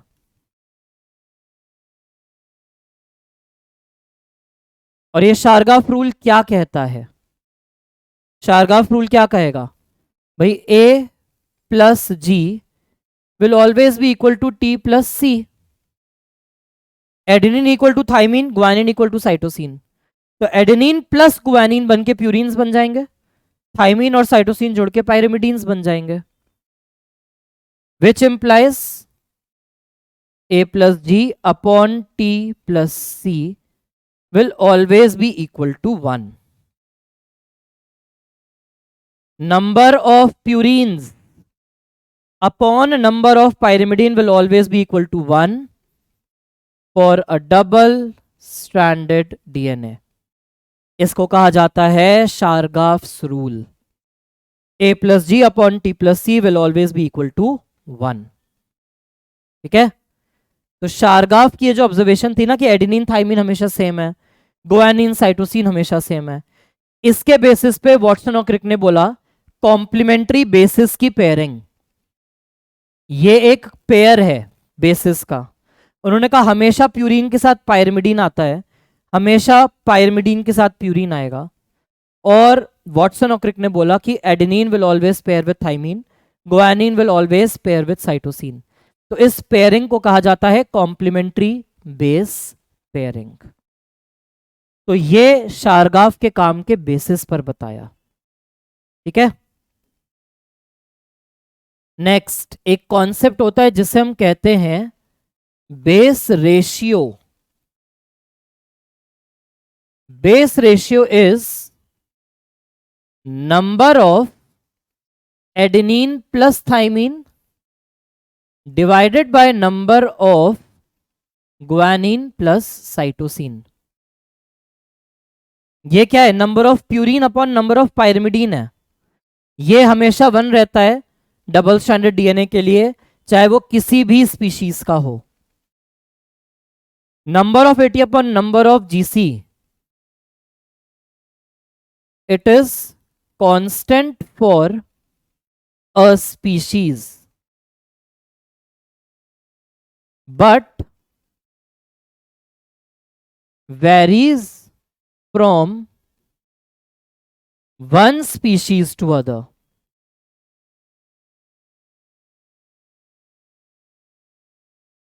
A plus G upon T plus C equal to 1, ये डबल स्टैंडर्ड डीएनए के लिए ट्रू है। It is true for all species. हर लिविंग ऑर्गेनिज्म चाहे वो किसी भी स्पीशीज का हो, उसमें ये number of purine upon number of pyrimidine हमेशा 1 आता है। लेकिन अगर सवाल है, अगर तुम्हें क्वेश्चन में दिख रहा है number of AT upon number of GC पूछा है, एडेनिन थाइमिन कितने हैं, ग्वानिन साइटोसिन कितने हैं, तो इसे आप बोलते हो बेस रेशियो। ये एक स्पीशीज, सारे ह्यूमंस है तो उसके लिए कांस्टेंट है। बट आप बोलो ह्यूमन में, डॉग में, कैट में, सब में सेम वैल्यू है, तो नहीं है। डॉग की अलग वैल्यू है, कैट की अलग वैल्यू है। It is varying from one species to other. अब this value is usually less than 1 for prokaryotes,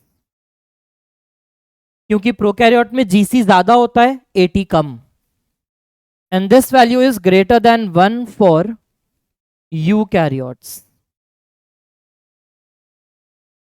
eukaryotes में 80 ज्यादा, जीसी कम।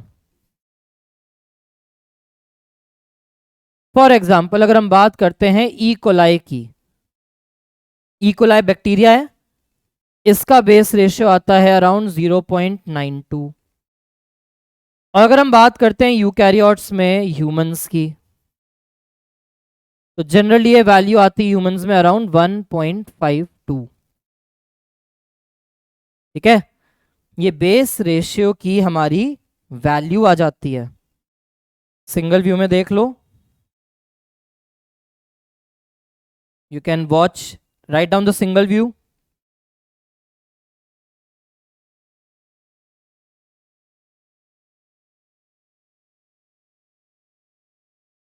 ठीक है, तो ये ध्यान रखना, base ratio species to species change होती है, शारगाफ रूल कभी चेंज नहीं होता। ई कोलाई में भी प्यूरिन अपॉन पायरिमिडीन 1 है, ह्यूमंस में भी प्यूरिन अपॉन पायरिमिडीन 1 है, दैट नेवर चेंजेस। ठीक है, क्लियर है? तो ये है हमारा सारा का सारा कॉन्सेप्ट ऑफ बेस रेशियोज। आगे चलते हैं। Features of DNA, salient features of double helix model।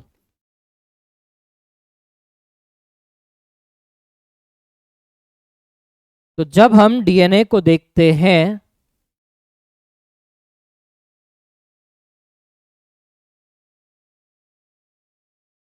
इस तरीके से दो स्पाइरल्स एक साथ चलते हैं पूरा, ये है डबल हीलिक्स मॉडल। एक स्ट्रैंड पे 5 प्राइम फॉस्फेट फ्री है, तो ये वाला जो मेरा स्ट्रैंड चल रहा है, इसके लास्ट में 3 प्राइम OH फ्री होगा। एक स्ट्रैंड पे 3 प्राइम OH फ्री है, तो उसके एंड पे 5 प्राइम फॉस्फेट फ्री होगा। तो मेरा जो एक स्ट्रैंड है डीएनए का, वो 5 प्राइम फॉस्फेट से 3 प्राइम OH चल रहा है और दूसरा स्ट्रैंड 3 प्राइम OH से 5 प्राइम फॉस्फेट। इसको हम बोलते हैं एंटी पैरेलल नेचर। ये दो स्ट्रैंड्स पैरेलल हैं। अगर आप घर की सीढ़ियों को देखते हो तो उसकी रेलिंग हमेशा पैरेलल रहती है। अगर आप एक रोप लैडर को ट्विस्ट कर दोगे तो वो हमेशा पैरेलल है, लेकिन कैसा? एंटी पैरेलल, मतलब ऑपोजिट डायरेक्शन में। एक स्ट्रैंड 5 प्राइम से 3 प्राइम में रन कर रही है तो दूसरी strand 3 prime to 5 prime run करती है। ठीक है, तो पहला नेचर हो गया एंटी पैरेलल नेचर। फिर हर स्ट्रैंड में एक तरफ अगर 5 प्राइम फॉस्फेट फ्री है तो दूसरी तरफ 3 प्राइम OH फ्री होगा। जिसका 3 प्राइम OH फ्री है उसका 5 प्राइम फॉस्फेट फ्री होगा। फिर सेकेंड सेलिएंट फीचर, ये जो डायमीटर है डीएनए का, इस हीलिक्स का जो डायमीटर है इट इज जस्ट 2 नैनोमीटर्स। ये गोल गोल गोल गोल घूम रहा है ना, तो इसका जो डायमीटर है पूरा इट इज कांस्टेंट। 2 नैनोमीटर का कांस्टेंट डायमीटर चलता है। और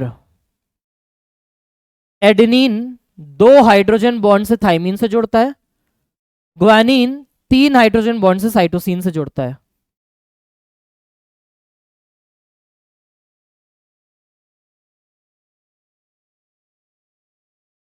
तो हाइड्रोजन बॉन्डिंग से ये दोनों जुड़े हुए हैं।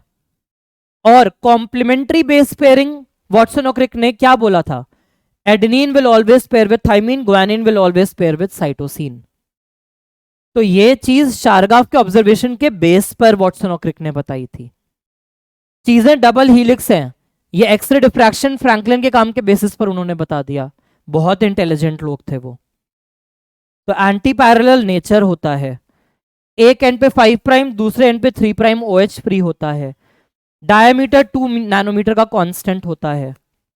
हमेशा एक प्यूरिन एक पायरिमिडीन के साथ ही आएगा। तो एक सिंगल रिंग है पायरिमिडीन की तो ऑपोजिट में डबल रिंग है प्यूरिन की। अगर डबल रिंग है प्यूरिन की तो सिंगल रिंग है पायरिमिडीन की। तो इससे डायमीटर कांस्टेंट चलता है। Diameter will always be constant. जितने भी बेसेस हैं सारे बेसेस अंदर की तरफ हैं। The bases are projected inside. The bases are projected inside. Bases बाहर की तरफ नहीं है, अंदर की तरफ हैं सारे बेसेस। जब तुम सीढ़ी चढ़ते हो तो सीढ़ी अंदर है ना, सीढ़ी बाहर की तरफ तो नहीं है ना, रेलिंग के अंदर की तरफ सीढ़ी है। सीढ़ी बाय सीढ़ी तुम चलते हो। तो सेम चीज यहां पर है, बेसिस प्रोजेक्ट इनवर्ड।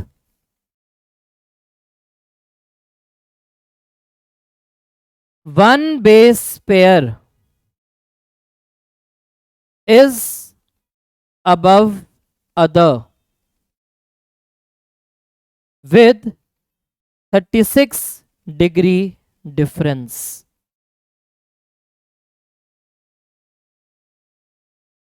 घर पे तुम बैठे हो, तुम एक पेन उठाओ, एक पेन लो, अब एक और पेन उठाओ। अब एक पेन के ऊपर जस्ट पूरा ऊपर एक पेन नहीं है, लेकिन 36 डिग्री डिफरेंस पे रख दो।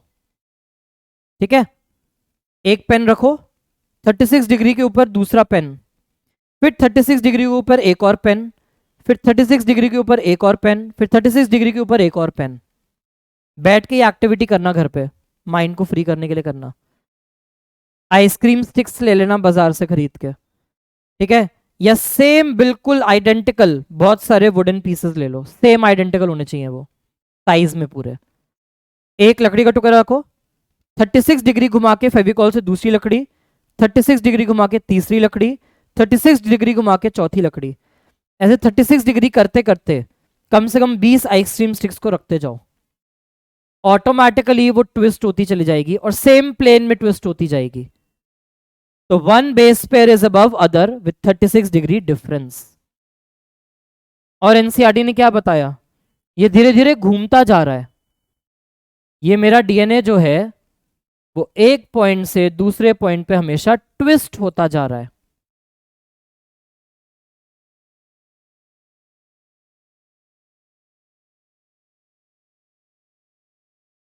मान लो ये एक सेंट्रल एक्सिस है, इस सेंट्रल एक्सिस के चारों तरफ ये डीएनए घूमता चला जा रहा है। ठीक है, गोल गोल गोल गोल गोल गोल नीचे की तरफ घूमता जा रहा है। अब मैं क्या देख सकता हूं यहां पे, मैं क्लियरली देख रहा हूं, अगर मैं देखूं इस पॉइंट से मेरा डीएनए यहां से ये घूमना स्टार्ट हुआ है, तो ये यहां पे आके एक टर्न पूरा कर लेगा। यहां से आके यहां पर एक टर्न ऑफ डीएनए पूरा हुआ है मेरा, तो इसको हम कहते हैं one pitch of DNA. DNA ने पूरा 360 डिग्री पूरा किया है, एंड दिस हैज रफली 10 बेस पेयर्स। मतलब 36 डिग्री का डिफरेंस है ना। एक आइसक्रीम स्टिक रखी, तुम घुमाते जा रहे हो 36 36 36 36 36 पे, तो जो 10th आइसक्रीम स्टिक तुम रखोगे उस पर पूरा एक राउंड पूरा हो चुका है। वापस से फर्स्ट स्टिक और 11 स्टिक सेम डायरेक्शन में आ जाएगी। तो ऐसे घूम रहा है डीएनए तुम्हारा, गोल गोल गोल गोल गोल गोल घूमे जा रहा है। और ये जो सारी की सारी कॉइलिंग है, ये राइट हैंडेड कॉइलिंग है।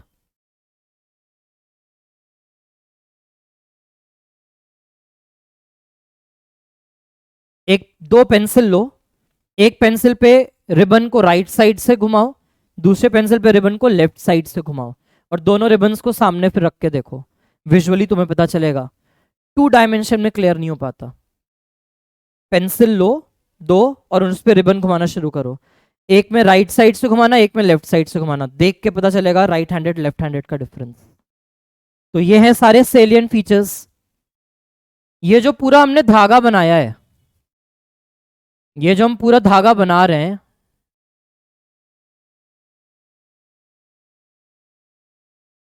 ये जो हम पूरा धागा बना रहे हैं, ये क्या है मेरा? It is made up of sugar phosphate, sugar phosphate, sugar phosphate, sugar phosphate. तो एनसीईआरटी ने कहा है ये जो हम पूरी बैकबोन बनाते हैं ना, it is a sugar phosphate backbone, it is a sugar phosphate backbone. Sugar phosphate से मिलकर पूरी बैकबोन है, सारे बेसेस अंदर हैं, और हर बेस का जो प्लेन है वो दूसरे के जस्ट ऊपर है। ऐसा नहीं है कि एक बेस पेयर यहां है, एक बेस पेयर बाहर है, एक बेस पेयर यहां है, एक ही प्लेन के अंदर सारे हैं, लेकिन 36 36 36 36 घूमते जा रहे हैं। तो वो स्पाइरल बनता जा रहा है। हमेशा प्यूरिन के साथ पायरिमिडीन है, तो एक कांस्टेंट डायमीटर चलता जा रहा है।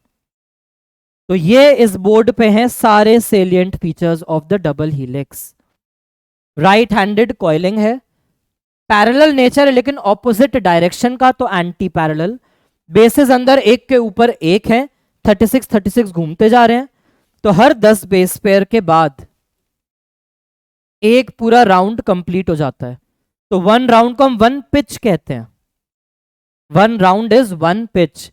इस पॉइंट से डीएनए घूम के यहां तक आया एक पिच, फिर यहां से यहां तक आया सेकंड पिच, यहां से यहां ऊपर गया third pitch. Every pitch has 10 base pair. ठीक है, ये जो पूरा का पूरा हमारा है, पूरा का पूरा जो पिच है, पिच इज ऑफ 3.4 नैनोमीटर्स। ये जो 10 बेस पेयर का डिस्टेंस है यहां से लेके यहां तक, ये 3.4 नैनोमीटर्स का है। मतलब हर दो बेस पेयर में 0.34 नैनोमीटर का डिस्टेंस है। हर बेस पेयर के बीच में दो बेस पेयर हैं, मान लो ये दो बेस पेयर मैंने देखे, इन दो बेस पेयर के बीच का डिफरेंस है 0.34 नैनोमीटर।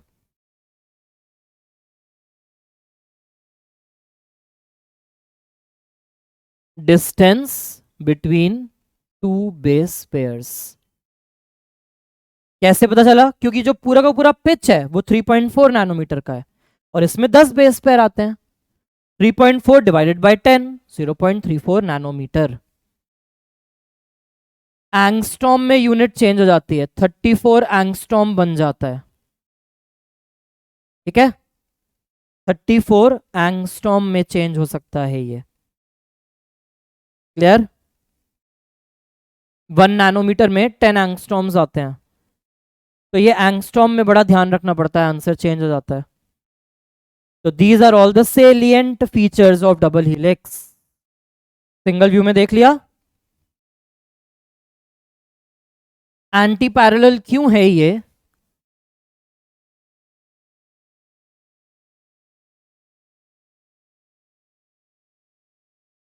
ये मैंने एक शुगर बनाई, दूसरी शुगर जो होती है वो इस तरीके से ऑपोजिट डायरेक्शन में फेस करती है। अगर कार्बन के नंबर्स डाल देते हैं यहां पे 1 2 3 4 5, 1 2 3 4 5। अब यहां पे नंबर क्या है? ये 1 है, ये रहा 2, ये रहा 3, ये रहा 4, ये रहा 5। यहां पर ये रहा 1, ये रहा 2, ये रहा 3, ये रहा 4, ये रहा 5। तो ये शुगर ऐसे ऑपोजिट डायरेक्शन में है। अगर इस फर्स्ट वाले से एडेनिन जुड़ा है तो यहां से ऑपोजिट डायरेक्शन में थाइमीन जुड़ा होगा। अगर यहां पे साइटोसिन है तो पक्का यहां पे ऑपोजिट ओरिएंटेशन में ग्वानिन जुड़ा होगा, तभी एक दूसरे के साथ बॉन्ड बना पाते हैं। तो यह एंटी पैरेलल नेचर है। इनके बीच में 2 हाइड्रोजन बॉन्ड, इनके बीच में 3 हाइड्रोजन बॉन्ड मिलेंगे। इसके साथ फॉस्फेट, इसके साथ फॉस्फेट, इसके साथ फॉस्फेट, इसके साथ फॉस्फेट। इसके पास अपना OH, इसके पास अपना OH, इसके पास अपना OH, इसके पास अपना OH। फिर फॉस्फोडाइस्टर बॉन्ड बनाने 2 न्यूक्लियोटाइड्स के बीच में। तो यहां से यहां बना बॉन्ड, इसके बीच में बना बॉन्ड। तो अब जाके ये दिख रहा है एंटी पैरेलल नेचर। यहां पे 5 प्राइम फॉस्फेट फ्री है, इस पे 3 प्राइम OH। यहां पे क्या है? 3 प्राइम पे OH फ्री है, 5 प्राइम पे फॉस्फेट। तो यह है एंटी पैरेलल नेचर। ये ऑपोजिट ओरिएंटेशन में है सारे के सारे, इसीलिए ये बॉन्ड्स बना पाते हैं। कौन कौन से बॉन्ड्स दिख रहे हैं यहां पे?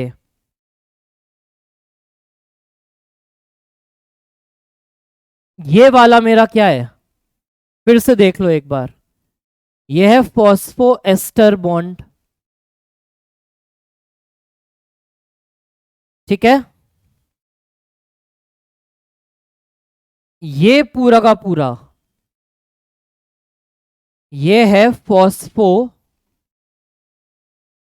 Diester bond.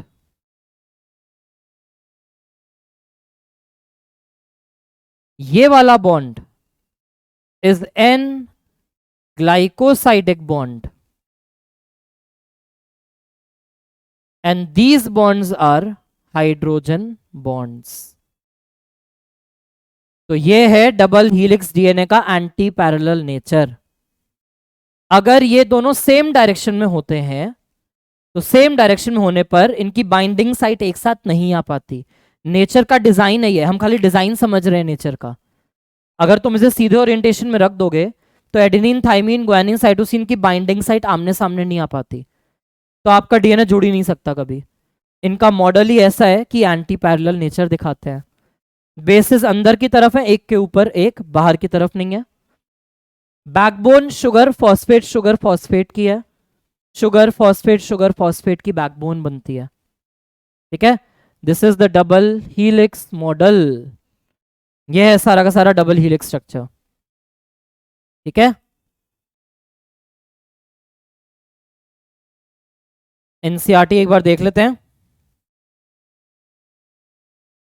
पैकेजिंग हम अगले क्लास में ले जाएंगे, पैकेजिंग अभी डिस्कस नहीं कर रहे, आज के टॉपिक में था, बट पैकेजिंग हम अगले लेक्चर में ले जाएंगे। हमारे पास डीएनए और आरएनए दो टाइप के न्यूक्लिक एसिड्स हैं, हमने पढ़ लिया। जेनेटिक मटेरियल क्या है हमारा? DNA in most of the organism. RNA अगर जेनेटिक मटेरियल है तो वो सिर्फ कुछ वायरसेस में ही हो सकता है। फॉर एग्जाम्पल ट्यूबी बैक्टीरियोफाज, ये एक वायरस का नाम है। टोबैको मोजाइक वायरस, ये वायरस का नाम है। इनमें आरएनए जेनेटिक मटेरियल है। नॉर्मली सबके पास DNA is the genetic material, चाहे वो कोई भी बैक्टीरिया हो मोनेरा का, चाहे वो कोई भी यूनिसेलुलर यूकैरियोट हो प्रोटिस्टा का, चाहे कोई भी फंजाई हो, चाहे कोई भी प्लांट हो, चाहे कोई भी एनिमल हो, इन सब के पास डीएनए ही जेनेटिक मटेरियल है। ठीक है, आरएनए के जो बाकी रोल्स हैं एज मैसेंजर, तो हम पढ़ेंगे आगे कि वो एक एमआरएनए का रोल होता है। हम पढ़ेंगे अडेप्टर वाला एक टीआरएनए का रोल हम पढ़ेंगे। ठीक है, कैटालिटिक रोल हम आरएनए का पढ़ेंगे, ये सब आगे आएगा चैप्टर में।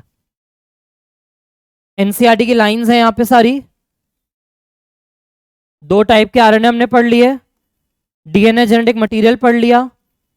आरएनए एज जेनेटिक मटेरियल अगर कभी मिलेगा तो हमेशा वायरस में ही मिलेगा, किसी भी प्रॉपर लिविंग में कभी भी आरएनए जेनेटिक मटेरियल नहीं होता। तो ये दो एग्जांपल लिखवा दिए। डीएनए न्यूक्लियोटाइड्स का पॉलीमर, ये हम स्टार्ट करके पढ़ चुके थे। ये एनसीईआरटी की इंफॉर्मेशन है, इसको कॉपी में नोट डाउन कर लेना। इस इंफॉर्मेशन को कॉपी में सबको नोट डाउन करना है। ये एनसीईआरटी के इंट्रोडक्शन से टेबल बना के रखी है मैंने। 5X174 एक वायरस है, लैम्डा फाज एक वायरस है। बैक्टीरिया को हार्म करने वाले वायरस, तो both of them are bacteriophages, lambda phage and 5X174। 5X174 के पास सिंगल स्ट्रैंडेड डीएनए होता है। इन सब के पास डीएनए है जेनेटिक मटेरियल में। All of them have DNA as the genetic material. Single stranded DNA, बाकी सबके पास डबल स्ट्रैंडेड डीएनए। 5X का डीएनए सर्कुलर है, सर्कुलर डीएनए मतलब कोई भी फ्री एंड्स नहीं है डीएनए में, और लीनियर मतलब उसके दो फ्री एंड्स होते हैं। सर्कुलर और सिंगल स्ट्रैंडेड है, इसलिए यहां पे ये न्यूक्लियोटाइड्स में दिया हुआ है, और बाकी सब के अंदर we have base pairs. E coli का डीएनए 4.6 इंटू 10⁶ बेस पेयर्स का है। सिंगल सेट ऑफ डीएनए की बेस पेयर्स हैं। ह्यूमंस में जो हमारा सिंगल सेट है, एन मतलब haploid, double standard linear DNA हमारा भी 3.3 इंटू 10⁹ बेस पेयर्स हैं टोटल हमारे अंदर। ठीक है,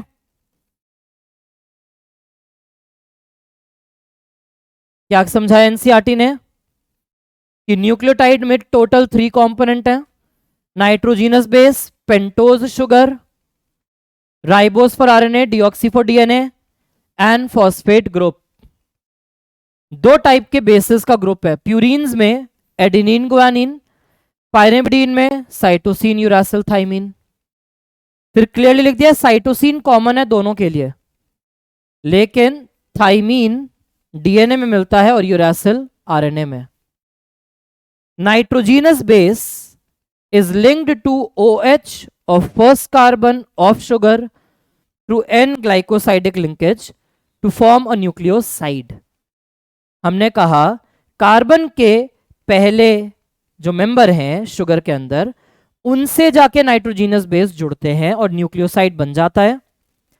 आरएनए है तो एडिनोसिन, डीएनए है तो डीऑक्सी एडिनोसिन. ठीक है. फिर क्या लिखा? When a phosphate group is linked to OH of 5 carbon. किससे जुड़ा है ये? फॉस्फेट हमेशा 5th कार्बन ऑफ न्यूक्लियोसाइड से जुड़ता है थ्रू फॉस्फोएस्टर लिंकेज. तब जाके एक न्यूक्लियोटाइड या डीऑक्सी न्यूक्लियोटाइड रेडी होता है. दो न्यूक्लियोटाइड्स के बीच में 3 से 5 के डायरेक्शन में फॉस्फोडाइएस्टर लिंकेज बनती है. तब दो न्यूक्लियोटाइड जुड़ जाते हैं और ऐसे ही बाकी सारे न्यूक्लियोटाइड्स जुड़ते हैं. अब पॉलीमर पूरी चेन में एक एंड पे अगर आप देखोगे तो आपको क्या मिलेगा? You will have a free phosphate molecule eight 5 prime and. कोई भी डीएनए स्ट्रैंड लो, हमेशा 5 प्राइम पे फ्री फॉस्फेट मिलता है और हमेशा दूसरे एंड पे 3rd कार्बन पे हमेशा फ्री OH मिलता है. जो हमने डायग्राम बनाया उसमें यही था.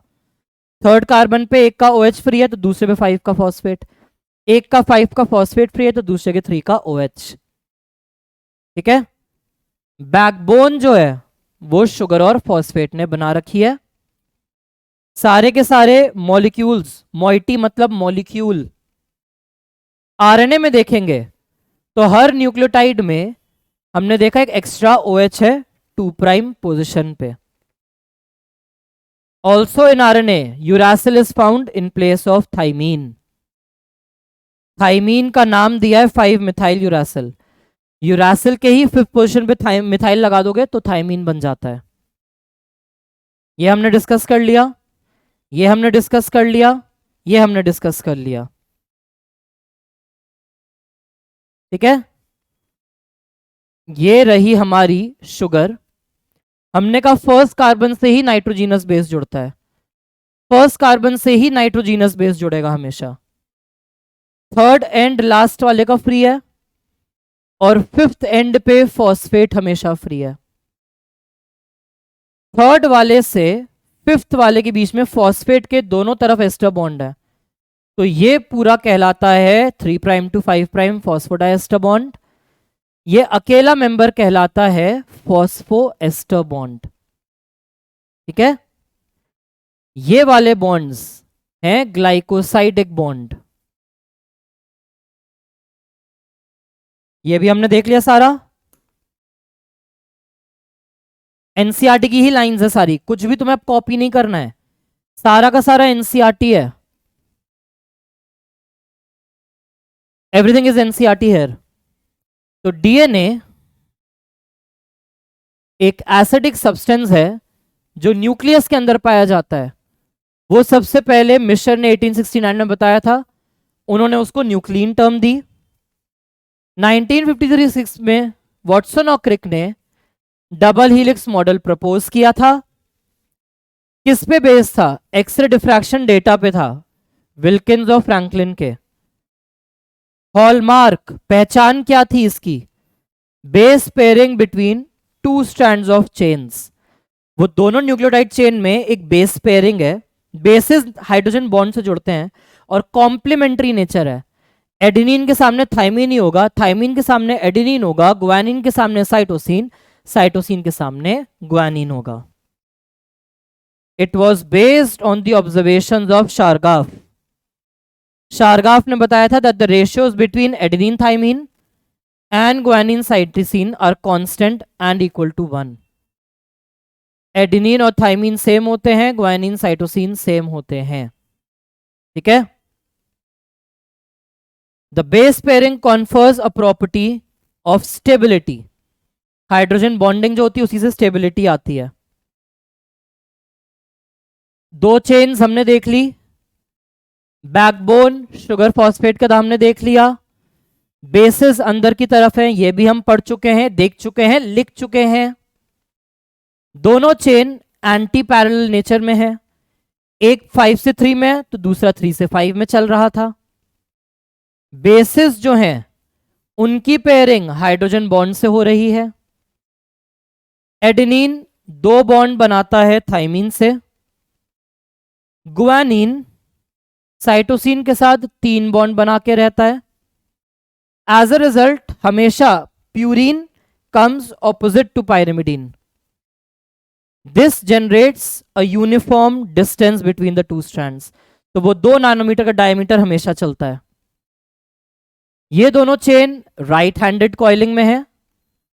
पिच जो है वो पूरा 3.4 नैनोमीटर का होता है एंड रफली 10 बेस पेयर्स हैं हर एक टर्न के अंदर। तो 3.4 divided by 10, distance between base pair is 0.34 nanometre. Plane of one base pair stacks over the other. एक का प्लेन फिर दूसरे का प्लेन ऊपर ही है, बस 36 डिग्री घूम चुका है। तो 36 36 36 सब घूम रहे लेकिन सेम प्लेन के अंदर। हाइड्रोजन बॉन्ड्स से स्टेबिलिटी आती है। तो ये शो किया एनसीईआरटी ने। गुआनिन साइटोसिन के बीच में 3 बॉन्ड्स, एडेनिन थाइमिन के बीच में 2 बॉन्ड्स। 5 प्राइम पे हमेशा फ्री फॉस्फेट, तो दूसरे के 3 पे OH। इसका 3 OH फ्री है तो इसका 5 फॉस्फेट।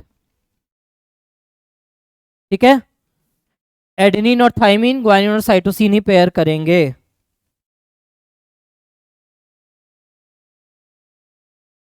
प्यूरिन और प्यूरिन आते तो ज्यादा वाइट डीएनए हो जाता। पायरिमिडीन पायरिमिडीन आते तो नैरो हो जाता। तो एज अ रिजल्ट ये चीज आती है। डबल और ट्रिपल बॉन्ड से ज्यादा फर्क नहीं पड़ता है, अप्रोक्सीमेटली यूनिफॉर्म ही है। अगर एडेनिन थाइमिन में डबल बॉन्ड है तो वो थोड़ा सा दूर है, गुआनिन साइटोसिन में ट्रिपल बॉन्ड है थोड़ा सा पास है। अप्रोक्सीमेटली 2 नैनोमीटर ही चलता है, 2 point something something 2 point something something. Overall वो 2 नैनोमीटर ही रहेगा।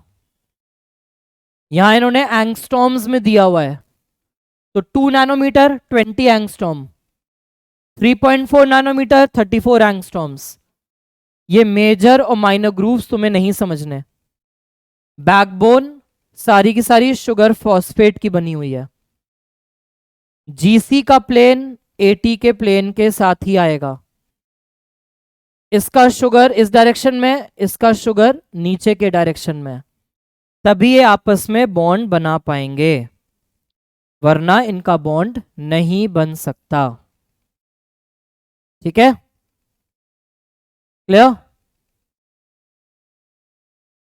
एक लास्ट चीज लिख लो कॉपी में, एक लास्ट चीज लिख लेते हैं हम कॉपी में, that is the central dogma.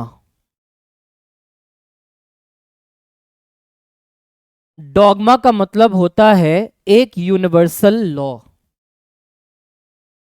ये जो लॉ है ये अकेला क्रिक सर ने दिया था, इसमें वॉटसन का कंट्रीब्यूशन नहीं है।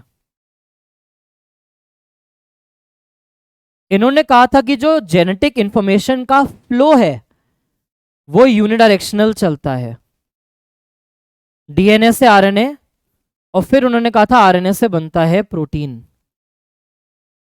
और उन्होंने कहा था डीएनए अपने कॉपी हमेशा खुद बनाएगा। तो डीएनए जब अपनी खुद की कॉपी बनाता है, the process is known as replication. DNA जब आरएनए बनाता है, this process is known as transcription. और आरएनए से जब भी प्रोटीन बनता है, this process is known as translation. This flow of information is known as central dogma.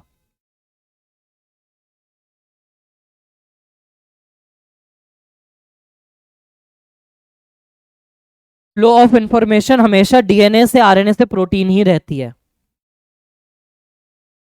एक साइंटिस्ट थे, उन्होंने कुछ वायरसेस में उल्टा फ्लो देखा, तो उस प्रोसेस को नाम मिल गया रिवर्स ट्रांसक्रिप्शन।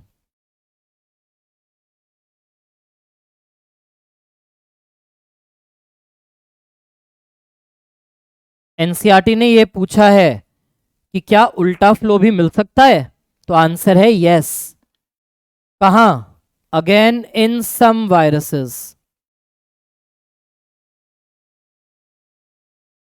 कुछ वायरसेस में वो पहले आरएनए से या तो सीधा प्रोटीन बना लेंगे, तो फ्लो ऑफ डायरेक्शन यही रहा, या फिर वो आरएनए से अगर डीएनए बनाते हैं, रिवर्स ट्रांसक्रिप्शन कराएंगे भी, तो उनका डीएनए भी रेप्लिकेशन से ही अपनी कॉपी बनाएगा, फिर उनका डीएनए भी ट्रांसक्रिप्शन से एक नया आरएनए और फिर एक नया प्रोटीन बनाएगा।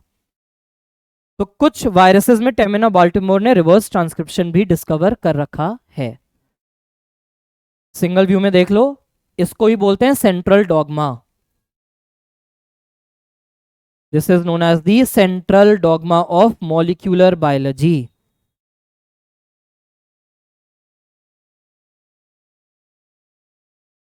ठीक है, अकेले क्रिक ने ये सेंट्रल डॉगमा दिया था कि इंफॉर्मेशन डीएनए से आरएनए से प्रोटीन पे जाती है। क्लियर?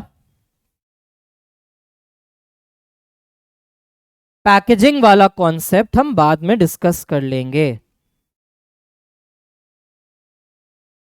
ठीक, इसका आंसर बताओ क्या होगा। अगेन वीडियो पॉज करना और अपने आंसर बताते जाओ, अपने आप पॉज कर लेना। The two strands of DNA are held together by, ये एक डीएनए का स्ट्रैंड, ये दूसरे डीएनए का स्ट्रैंड, ये आपस में कैसे जुड़े हुए हैं? करेक्ट, आपस में ये हाइड्रोजन बॉन्ड से जुड़े थे। फॉस्फोडाइएस्टर बॉन्ड, ये एक डीएनए स्ट्रैंड है, इसमें जो शुगर फॉस्फेट्स हैं इनके बीच में फॉस्फोडाइएस्टर बॉन्ड्स हैं, दो डीएनए के बीच में नहीं। नेक्स्ट, शारगाफ रूल किस पे एप्लीकेबल होता है हमेशा? शारगाफ रूल हमेशा किस पे एप्लीकेबल है? डबल स्ट्रैंडेड डीएनए पे। One turn off DNA, DNA का एक पूरा टर्न जब होता है तो कितने बेस पेयर पड़े उसमें? 10 base pairs. Good. Next, central dogma में कैसा फ्लो है?